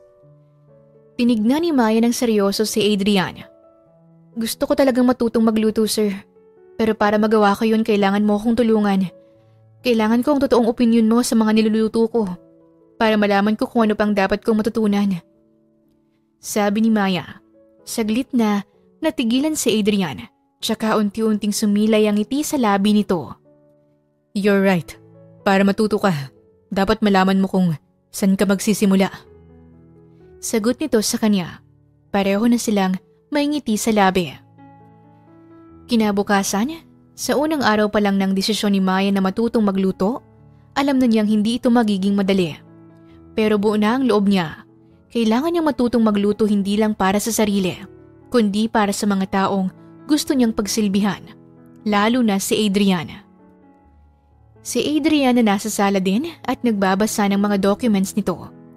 Paminsan-minsan, tinitignan niya ito. Napapangiti siya.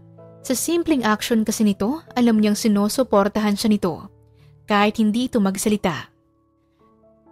Adobo muna. Sabi niya hawak ang book recipe. Sure ka dyan? Tanong ni Hershey. Nakasandal sa pintuan ng kusina habang nagkakape. Baka gusto mo muna ng hotdog. Hindi, gusto ko yung may challenge.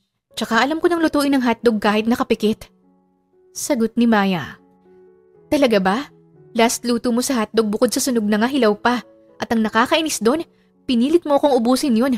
Abay buong gabi akong labas-pasok sa CR ah. Pagrireklamo nito sa kanya. Sorry na nga kasi, binilhan naman kita ng gamot ah. Guilty niyang sagot. Umismi dito sa kanya at hindi na nagsalita pa. Siguro, nahalata nito ang pagkoconcentrate niya sa pagluluto. Maingat siyang naghiwa ng bawang at sibuyas. Tinakpan niya ang kawali habang kumukulo ang suka at toyo. Nang maluto, proud pa siyang tinawag sa Hershey. Tinikman ito ng babae. Itsura pa lang para kang may galit sa manok. Anya nito, saka sumubo at napangiwi. Mapakla! Parang sinabaw ang sama ng loob. Tumikim din si Adrian. Undercook at parang hindi mo tinimpla ng maayos. Noted. Sagot ni Maya, bagamat halatang nadismaya. Sa sumunod na araw, ginisang ampalaya naman ang pinili niya. Binabad niya ito sa asin gaya ng payo ng YouTube. Pinilit niyang ipanatili ang manipis at pantay na hiwa. Nang maluto, confident siyang ipinatikim muli sa mga kasama niya. Improvement ang itsura. Ani Hershey, ngumiti ng konti. Sumubo ito tsaka muling nagsalita. Pero kapag kinain mo na, bitter pa rin, parang love life mo. Akala ko okay na, sabi ni Maya at napakamot sa buhok. Katulad nung una, tinikman din ni Adrian ang luto niya. Dapat may balanse ng alat at itlog. Kulang ka sa halo habang niluluto. Sa pangatlong subok, sinigang na baboy. Pinili ni Maya ang mga sariwang sangkap. Mas maayos ang preparasyon. Last time kasi na nagluto siya nito, palpak. Sinalinan niya ng sabaw sina Hershey at Adrian na tahimik lang na tumikim. Okay na sana, ani Hershey. Pero kulang pa rin sa asim, katulad pa rin ng last na luto mo. Tumango lang si Adriana. Dagdagan mo pa ng konting mix next time, sabi ni Adriana. Kinabukasan, lumpiang Shanghai naman. Siya lang ang nagbalot kahit medyo sabog ang hugis ng iba. Pagkakagat ni Hershey, napangiti ito. Oy ha, may lasa na to. Maalat lang ng konti pero may progress na. Malutong, next time, igulong mo sa mas tamang hugis para pantay ang luto. Sabi naman ni Adriana. Sa huling araw ng linggo, minudo ang tinutukan ni Maya. Maayos na ang lahat. Hiwa, timpla, at tagal ng pagkakakulo. Pagkakain nila, napatingin si Hershey sa kanya. Seryoso. Wait lang, masarap to ah. Sabi ni Hershey at muling tumikim. Ha? Seryoso ka? Sabi ni Maya at halos maiyak sa tuwa. Lasang lutong bahay. Yung tipong pag niluto mo to sa future boyfriend mo, magpo-propose agad siya. Nakangising ani ni Hershey. Tumingin si Maya kay Adriana na abala rin sa pagkain. Tumango si Adriana. Balance, malasa, may sarili kang timpla. Finally, you did well. Congrats. Nakangiting sabi sa kanya ni Adriana. Finally, nagsaksi siya. Ilang beses man siyang nag-failed, at least, naging maganda rin ang resulta sa huli. Isang linggo matapos ang pagpapractice ni Maya sa pagluluto, maagang nagising si Maya. May plano siyang naisip. Buong umaga siyang abala sa kusina.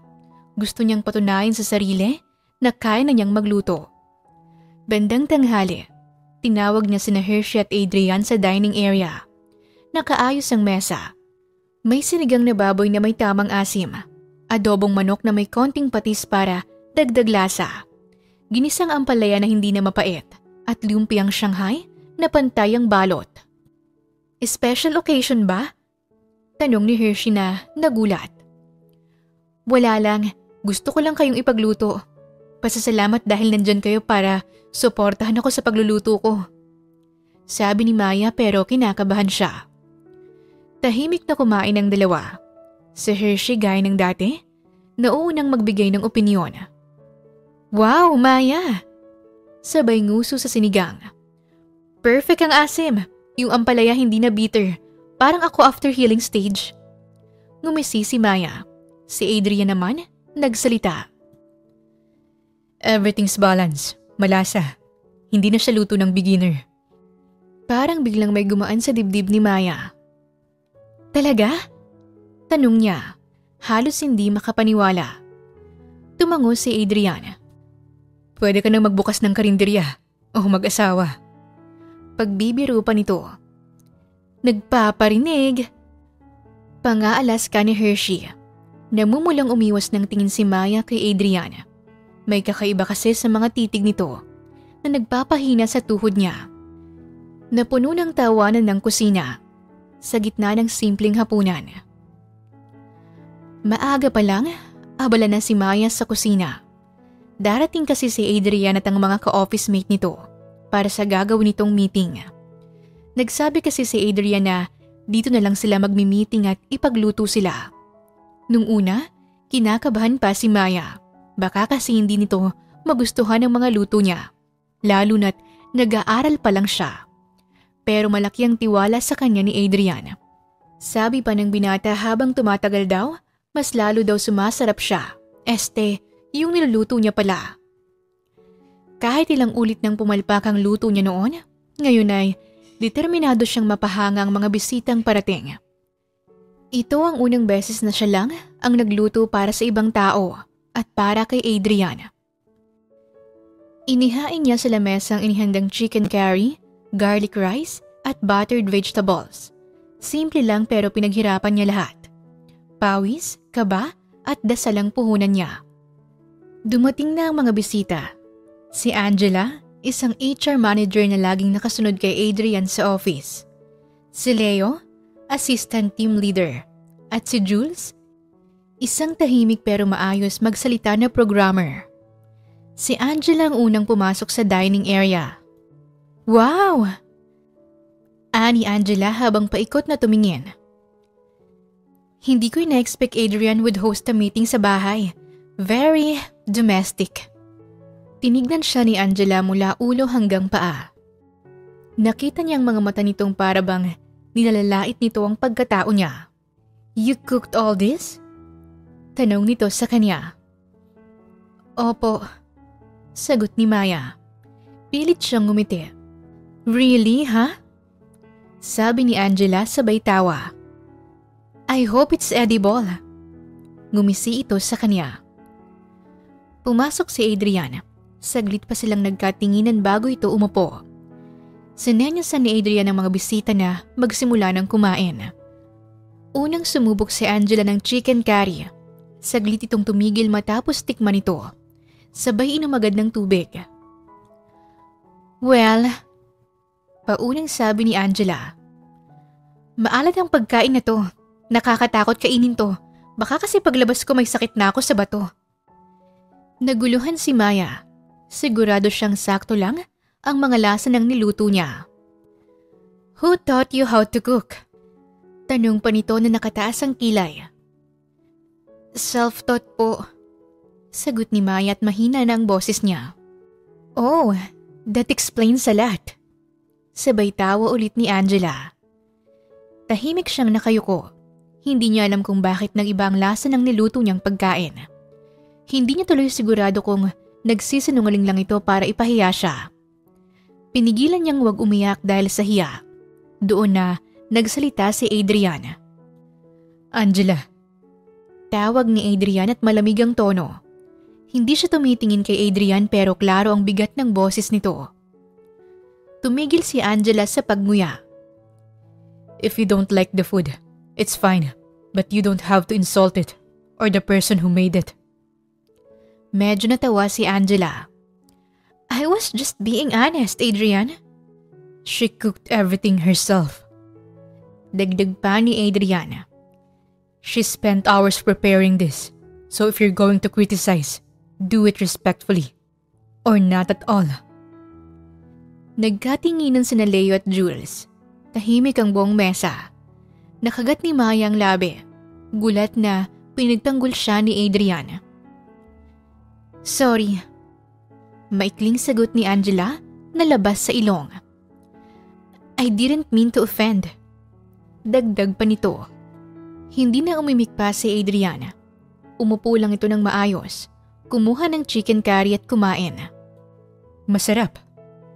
Anya ni Adrian, diretso ang tingin sa kanya. Napalunok si Maya. Napangiti siya ng bahagya pero bakas pa rin ang kaba. Tumayo siya at kunwaring may aayusin sa kusina. Pagkakain, natapos ang kaunting diskusyon tungkol sa trabaho. Nagpaalam na sina Leo at Jules at Angela. Pagkaalis ng mga bisita, habang inaayos ni Maya ang mga pinggan sa kusina, lumapit si Adrian. Hindi mo kailangang maapektuhan sa sinabi niya. Mahinahong sabi ni Adrian habang kinukuha ang ilang baso para patuyuin. Nahiya lang ako. Sagot niya. Lalo na't hindi naman ako sanay sa mga ganyang tao. Alam ko naman na hindi perfect ang luto ko. Let her be. Ganun talagang ugali nun. Mapuna. Ang mahalaga, I enjoy the food. Thank you for cooking for us. Ngumiti ito ng matamis sa kanya. Kaya napakurap siya ng mata. Muli na namang bumilis ang tibok ng puso niya. Umiwas siya ng tingin. Pero naalala niya ang pagtatanggol nito kanina. May kung anong kakaibang init sa dibdib niya. Salamat, sir. Mahina niyang sabi. Adrian na lang kapag tayo lang dalawa. Sagot nito at bahagyang ngumiti. Tumalikod siya dito dahil pabilis ang tibok ng puso niya. Wala na. In love na talaga siya sa gwapo niyang amo. Kumunot ang noo ni Maya nang marinig niya ang boses na Hershey sa may kusina. Malakas ang boses nito at pwede na itong ihilera sa mga konduktor. Binulilyaso niyo ang luto ni Maya. Mga inggitera kayo? Sigaw ni Hershey. Mabilis siyang pumasok sa kusina at doon nga nakita niya si Hershey na namumula sa galit. Nasa harapan nito sila Vicky at Clara. Hoy Hershey, ano bang nangyayari sa'yo? Bakit ka sumisigaw? Nag-aalala niyang tanong sa babae. Tumingin ito sa kanya, tsaka tinuro sila Vicky at Clara. Ang mga inggitera na yan, binuliliaso ang luto mo. Narinig ko silang pinag-uusapan ka. At yung ginawa nila sa niluto mo. Galit nitong sabi. Blanko niyang tinignan ang dalawa. Sa mga mukha nito para bang hindi guilty ang mga ito sa ginawa nila. Hayaan mo na sila, Hershey. Huwag mong ibaba ang sarili mo sa kanila dahil hindi mo sila ka-level. Mga mabababang nila lang sila. Sabi niya dito at hinila na ito. Pero hinarangan sila ni Vicky na mukhang nagalit sa sinabi niya. Anong sinabi mo? Gusto mo bang masaktan? Galit na sabi nito at akmang lalapitan siya. Nang kunin niya ang baso sa lamesa at binato, kaya napahinto ito sa paglapit sa kanya. Kinuha niyang pitsyel at ipinakita ito sa kanila. Sige, subukan mo pang humakbang ng isang beses palapit sa akin. Nakikita mo tong pitsyel na to? Ihahampas ko to sa mukha mo. Ang tagal kong tinis sa mga pagpapahirap niyo sa akin pero pinapalagpas ko lahat yun. Pero ang ibulilyaso niyo ang luto ko, sa mismong bisita ni Sir Adrian, yun ang hindi ko mapapalagpas. Hindi na kayo nahiya. Talagang ginawa niyo pa yung mga kalokohan niyo. Sa mismong bisita pa ni Sir Adrian, nakakahiya kayo. Pagkatapos niyang sabihin yon, mabilis na silang lumabas. In fairness sa'yo, ate girl, nakakatakot ka rin palang magalit. Pangaasar nito sa kanya na tinawanan niya lang. Umupo siya sa isa sa mga bench sa garden. Umalis na si Hershey dahil may gagawin daw ito. Parang bigla siyang na-stress kaya't naisipan niyang i-text si Adrian at nagpaalam na uuwi muna siya sa kanila. Magto 2 days siya doon. Hindi niya na hinintay pa ang reply nito. At nag-asikaso na para sa pag-alis. Nasa tricycle na si Maya. Nakangisi siya habang tinitignan niya ang crispy pata na nirequest sa kanya ng lola miling niya. Hindi pa rin niya nakakalimutan ang ginawa nitong pagtatraidor sa kanya. Kaya't gagantihan niya ito sa pamamagitan ng peking crispy pata. Pagdating niya sa tapat ng bahay nila, ay bumaba na siya sa tricycle. Pumasok na rin siya sa gate at kumatok. Tao po! Tao po!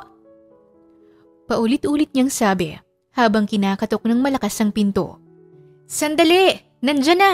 Ano ba? Baka naman masira ang pinto namin. May pampalit ka ba? Sigaw ng pinsan niyang Sarita sa loob, kaya't napahagikik siya. Bumukas ang pinto bago pa makapagsalita ang pinsan niya. Hinarang niya ang peking crispy pata sa mukha nito, tsaka pumasok sa loob. Hello, hello, hello! Maya's back! Lumabas ang lola miling niya sa kwarto. Nang makita siya nito, ay nagmano siya, tsaka niya ito niyakap. Nako! Ang pinakamaganda kong apo, nandito na pala. Namiss kita. Sabi ng lola miling niya. Namiss ko rin po kayo, lola, pero hindi ko pa rin makakalimutan ang pagtraidor mo sa akin. May himig na pagbibiro niya. Umubo ito. Ikaw naman, apo, napakamatampuhin mo.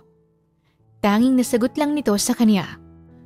Kunwari ka pang ayaw mo, nagtagal ka nga dun eh. Anyway, kumusta palang pagiging chef mo? Marunong na akong magluto. Proud na sabi ni Maya. Os, di nga. Sabay na sabi nila Lola Miling at Rita. Ang mukha ng mga ito ay parang hindi naniniwala sa mga sinasabi niya. Oo nga kasi. Pangungumbinsin niya pa sa mga ito. Mukhang hindi pa rin ito naniniwala sa kanya, pero hinayaan niya na lang. Oo nga pala, luto nang niluto ko. Pwede na tayong kumain. Sabi ni Rita. Ano bang niluto mo, pinsan? Tanong ni Maya kay Rita. Kanin! Nakangiting sagot nito. Tumulong si Maya sa pag-aasikaso ng mga pinggan. Nang makaupo na sila, tsaka niya nilapag sa lamesa ang crispy pata. Excited na akong kumain sa pasalubong mo, apo! Sabi ni Lola Miling sabay kagat ng crispy pata. Buti na lang talaga mabaitong si Maya. Hindi nakalimutan ng pasalubong natin. Sabi naman ni Rita. Natawa siya nang makitang panlalaki ng mata ng matanda habang dinudura naman ni Rita ang styro na nakain niya. Peste kang bata ka! Galit na sabi nito sa kanya at manghahampasin siya ng kutsara nang mabilis siyang tumakbo palayo. Tumayo si Rita at umalis. Maya-maya lang ay may dala na itong lubid. Bilisan mong tumakbo, Maya, dahil kapag nahuli kita, ibibitin talaga kita sa puno habang kinikiliti. Napuno ng ingay ang buong kabahayan nila dahil sa pagpaprank niya. Ito ang namiss ni Maya na kahit wala silang masyadong pera pero masaya sila. Nakalumbaba si Maya habang tinitignan si Rita na nagtitimpla ng gin. Umaapoy pa ito. Alam mo, Rita, pwede ka nang maging barista kasi magaling kang magtimpla. Tingnan mo nga napapaapoy mo pa ang gin. Sabi niya. Siyo nga, ito lang naman ang kaya kong timplahin. Tumatawang sabi ni Rita. Marunong ka ring magbukas ng takip ng Red Horse gamit ang ngipin mo. Angas mo kaya dun? Kaya nga nasira ang ngipin ko ayoko nang maulit. Sagot nito kaya't natawa si Maya. Inumpisa na nilang mag-inom hanggang sa hindi na nila namalayan ang oras. Hindi sanay si Mayang mag-inom. Mabilis lang siyang tamaan ng alak. Nalalasing na ako. Reklamo niya. Wow! Ngayon ka palang nalalasing? Naka-4 na bote na tayo Sabi ni Rita sa lasing na tono. Maya, may bisita ka apo. Sabi ni Lola Miling pagpasok nito sa loob ng bahay. Nakakatulog na si Maya nang tapikin siya ni Rita sa balikat kaya't nagulat siya. Ha? Anong utang? Wala akong utang. Baka ikaw yun. Ikaw ang mahilig mangutang Lasing na sabi ni Maya kay Rita. Hoy, nagbabayad ako no? Buwelta ni Rita. Nagbabayad? Kanina lang pagbaba ko pa lang ng tricycle. Siningil na ako ni Rika sa utang mo. 3 buwan mo na raw yung hindi binabayaran. Nako, itong 2 bata na to, mga lasing na. Pasensya na Sir Adrian. Kanina pa kasi nagiinuman ng mga yan. Sabi ni Lola Miling. Tinignan ni Maya ang kaniyang lola. Narinig niya kasi na tinawag nito ang kaniyang amo. Parang nawala ang tama ng alak niya nang makita si Adrian na nakatingin sa kanya. Sir Adrian? Gulat niyang tawag. Inayos niyang buhok niyang nagulo, pati ang damit niyang nagusot. Uy, Sir Adrian! Nandito ka pala. Bakit? Namiss mo ba tong pinsan ko? Natatawang sabi ni Rita at inakbayan si Maya na namumulang pisngi. Tumigil ka nga dyan. Saway ni Maya kay Rita at paupo itong tinulak sa sofa. I've come here to talk to you, but it seems I came at the wrong time. Sabi ni Adrian. Agad umiling si Maya. Okay lang Sir Adrian, nawala na pong pagkalasing ko. Asus, sabi mo nga kanina lasing ka na, tapos ngayon nakita mo lang siya hindi ka nalasing. Sabat ni Rita. Pinanlakihan niya ito ng mata. Halika na ngang bata ka, lasing ka na, patulog ka na. Sabi ni Lola Miling at inalalayan na si Rita. Lumingon ito sa gawin nila. Maiwan na muna namin kayong dalawa para makapag-usap kayo. Pagkatapos yun sabihin ni Lola Miling ay umalis na ang mga ito. Pinaupo ni Maya si Adrian. Magkaharap silang dalawa. Biglang kinabahan si Maya sa hindi malamang dahilan. I have something important to tell you. Seryosong sabi nito. Ano po? Sisisanti na po ba ako? Kinakabahan niyang tanong. Silly, of course not. May importante akong meeting sa Singapore. 1 week ako doon. Gusto ko lang sanang magpaalam sa'yo. You can stay here if you want, habang wala pa ako. Nalungkot siya sa sinabi nito. Ang weird nga at 1 week lang siyang mawawala pero kung malungkot siya, akala mo taon ang bibilangin bago sila muling magkita. Ngayon pa lang, namimiss niya na ang binata. Pilit siyang ngumiti. Kailan nang alis mo? Bukas. 2 araw na simula nang umalis si Adrian. pero daig pa ni Mayang naiwanan ng boyfriend. 2 days pa lang pero namimiss niya na ito ng sobra. Nandito siya sa mansyon ni Adrian. Mas piniling magstay dito at hintayin ang binata hanggang sa makauwi ito. Bumuntong hininga siya. Tinigil niyang pagpupunas ng vase. Nako, buti naman Ma'am Cassandra, napadalaw ka dito. Narinig ni Mayang boses ni Chef Vicky. Tumingin siya sa bagong dating na bisita. Magandang babae. Morena, mahabang straight na buhok, matangkad at maganda. Nagtaas ito ng kilay nang makita siya. Sakto pa talagang tumigil ang babae sa tapat niya. Tinignan siya nito na may panguusig. Nabalitaan ko kasi na merong isang hampas lupang nagbabalak kumuha ng pagmamay-ari ko. Mataring na sagot ni Cassandra. Napalunok siya at napayuko. Iba kasi ang dating sa kanya ng pagkakasabi nito. Naku ma'am, ang kapal nga ng mukha ng hampas lupa na yun eh. Pagpaparinig din ni Clara. Ah, really? Kasing kapal ng mukha niyo ni Vicky? Gosh! Maarting sagot ni Cassandra na ikinatahimik ng dalawa. Nagpa siyang umalis na sana pero tinawag siya ng babae. Hey, you! Get me some juice. Hurry up! Yes, ma'am. Mabilis siyang pumunta sa kusina. Hindi niya mapigilan ng magbuntong hininga. Stress na nga siya sa ugali nila Vicky at Clara, may dadagdag pa. Tapos hindi niya alam kung anong connection nito kay Adrian. Lumabas na siya ng kusina. Nakaupo na si Cassandra sa sala. Binigay niya ang juice na tinanggap naman ito. Ikaw na daw ang bagong personal chef ni Adrian? Mataray na tanong sa kanya ni Cassandra. Opo, ma'am. Mahina niyang sagot. Siguro naman hindi lang si Adrian ang pagsisilbihan mo, no? I mean, since fiancé ako ni Adrian, may karapatan din akong utusan ka sa pagluluto. Diretsyong tinitigan siya ni Cassandra sa mga mata. May panunubok ang tingin nito sa kanya, pero hindi siya nagpatalo. Nilabanan niya ito ng titigan. Pero ang puso niya, ramdam niyang pagkirot sa nalaman. Huwag po kayong mag-alala, pagsisilbihan din kita sa kusina, katulad ng pagsisilbi ko kay Sir Adrian. Sabi niya at ngumiti ng matamis. Mukhang nasatisfied ito sa sagot niya. That's great! Mabuti na yung nagkakaliwanagan tayo, kaya dapat mo ring ilugar ang sarili mo. Sumenyas ito na pinapaalis na siya. Habang naglalakad magulo ang utak ni Maya, maraming katanungan sa isip niya na kahit siya hindi niya mahanapan ng sagot. May fiancé na pala si Adrian pero wala man lang siyang kaalam-alam. Gusto niya sanang tawagan si Adrian pero pinigilan niya ang sarili. Dahil una sa lahat, walang obligasyon sa kanya si Adrian magpaliwanag. Isa lang siyang hamak na personal chef.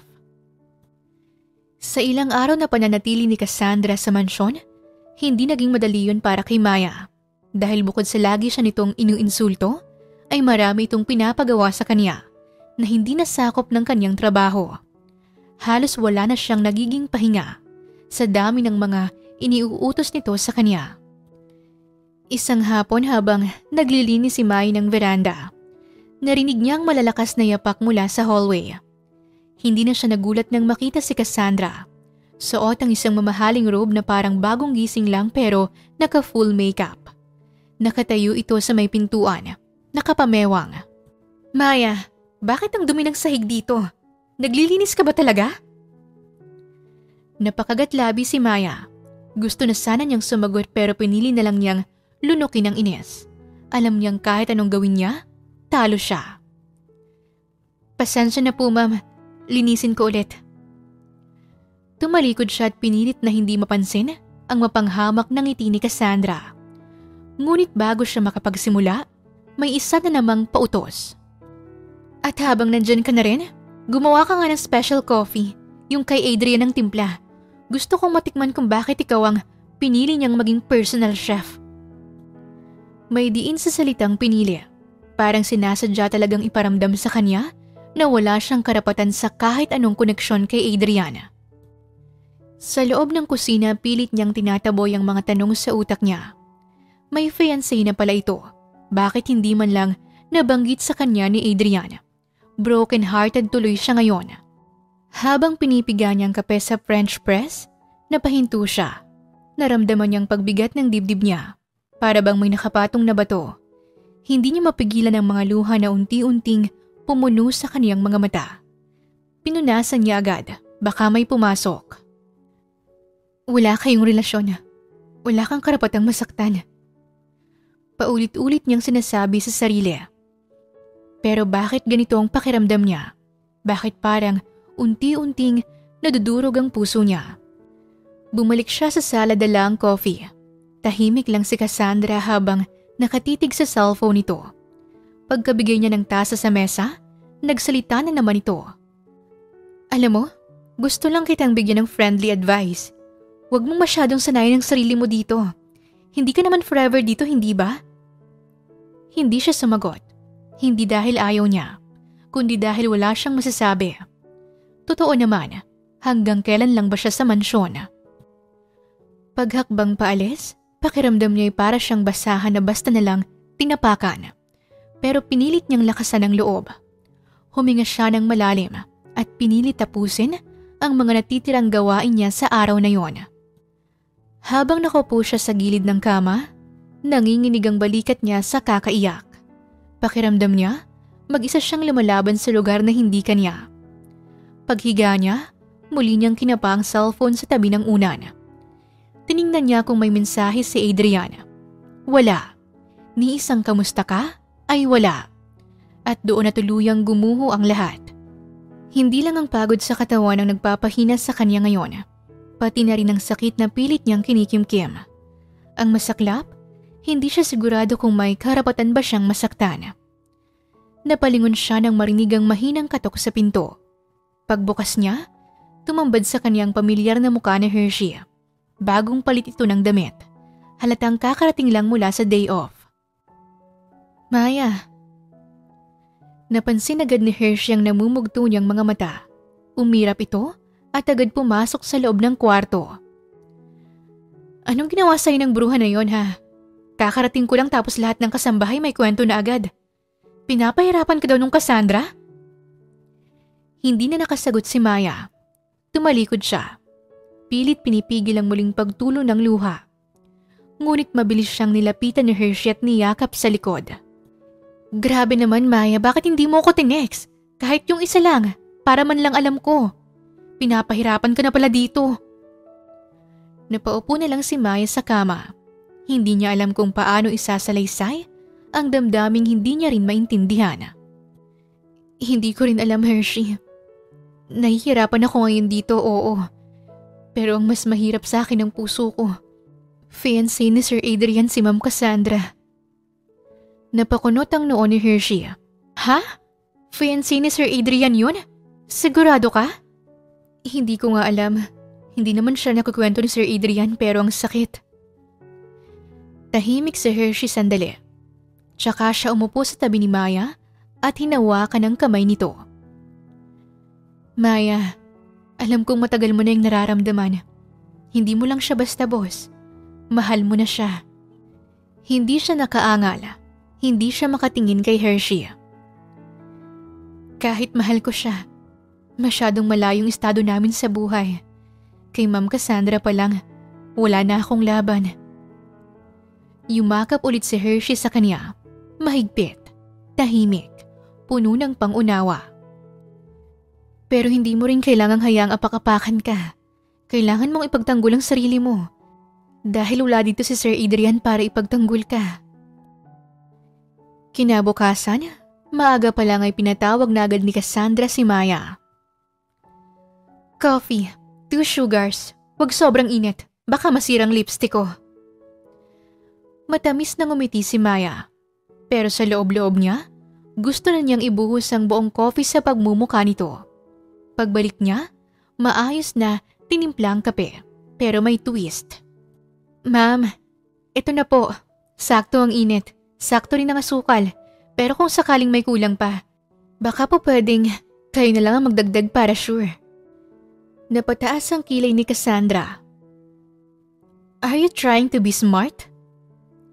Ngumiti ulit si Maya. Hindi po ma'am, nagiging praktikal lang. Natahimik si Cassandra. Hindi inaasahan ang prangkahang sagot niya dito. Next time siguruhin mong… Next time ma'am, magtimpla na lang kayo ng gusto niyo. Mas madali. Pagpuputol niya sa iba pang sasabihin ni Cassandra.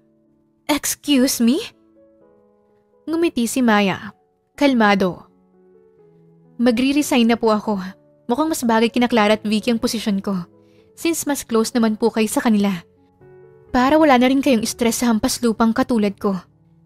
Hindi ka pwedeng umalis ng basta-basta. Pwede po ma'am. Hindi po ako preso. Chef lang po ako. At ayoko na pong pagsilbihan ng taong hindi marunong rumespeto. Biglang sumilip si Hershey sa pinto. Nakangiti ito habang naka-thumbs up. Pasimple niya itong kinindatan. Matapos ang ilang segundo ng tensyon, tumalikod na si Maya. It's over. Hindi siya papayag na aapak-apakan na lang ni Cassandra ang pagkatao niya. Hindi niya yun deserve. Pagkabukas ng gate, agad siyang sinalubong ng tanong ni Rita na may hawak pang tabo. Nandoon din ang lola Miling niya. Pinaliwanag niya ang lahat ng nangyari. Hay nako apo, tama ang ginawa mo. Kapag inaapakan ng pagkatao mo, dapat ka talagang lumaban. Tumango siya pero kahit pilitin niyang ngumiti, alam ng dalawa na mabigat pa rin ang dibdib niya. Makalipas ang ilang araw, balik siya sa palengke. Bit-bit ang mga panindang gulay. Masaya siyang nakikipagtawanan sa mga suki pero may kulang. Hinahanap-hanap ng puso niya ang mansyon, ang mga hagdan, ang kusina, ang garden, ang mga panggabing usapan nila ni Adrian kapag pareho na silang pagod. Ang mga tingin nitong tila binabasa ang iniisip niya. Kahit anong pilit, hindi niya may tatanggi. Hindi lang trabaho ang nawala sa kanya. Parang may bahagi ng puso niyang naiwan sa mansyon. Kasama ni Adrian. Kahit abala si Maya sa pagtitinda ng gulay sa palengke, hindi pa rin may kakailang lungkot na bumabalot sa kanya. Laging may kulang. Laging may hinahanap ang puso niya. Si Adrian. Isang umaga, habang abala siya sa pag-aayos sa mga talong at kamatis sa harap ng pwesto niya, narinig niya ang isang boses. Pamilyar, seryoso, at nakakapagpatigil ng tibok ng puso. Maya. Parang huminto ang oras. Dahan-dahan siyang lumingon. Nandoon si Adrian, nakatayo sa harap niya. May pagod sa mukha nito, pero malinaw sa mga mata ang pangungulila. Alam ko ng lahat. Bungad ni Adrian. Sinabi sa akin ni Hershey. Pasensya ka na Maya, hindi kita naprotektahan. Nang dumating ako sa bahay at wala ka, parang nawala yung sigla sa bahay. Wala na yung masarap na luto. Wala na yung ingay mo sa kusina. At higit sa lahat, namimiss kita. Umiwas ng tingin si Maya. Fiancé mo na si Ma'am Cassandra. Huwag mo na akong paasahin sa mga sinasabi mo. Sabi niya dito. Hindi ko fiancé si Cassandra. Kababata ko siya na matagal nang may gusto sa akin pero hindi ko siya gusto. Dahil sa sinabi ni Adrian, mas naliwanagan na siya. Muli pang nagsalita si Adrian. Hindi ako nandito para ibalik ka bilang cook, kundi ibalik bilang parte ng buhay ko. Maya, pakasalan mo ko. Nanlaki ang mga mata ni Maya. Ha? Dito talaga? Pabulong niyang sabi, namumulang pisngi. Oo, seryosong sagot ni Adrian. Kahit dito sa tabi ng mga gulayan, basta ikaw ang aayain ko ng kasal, wala akong pakialam. Napatawa siya kahit may luha sa mata. Grabe ka, corny mo. Pero mahal kita. Sabay abot nito sa kamay niya. Dahan-dahan siyang tumango. Oo Adrian, pakakasal ako sa'yo. Sagot niya. Masayang tumayo si Adrian at niyakap siya ng mahigpit. Sa unang pagkakataon, nagdikit ang kanilang mga labi. Bumalik si Maya sa mansyon. Hindi para maging personal chef kundi magiging asawa ni Adrian. Wala na sina Vicky at Clara matapos silang tanggalin ni Adrian.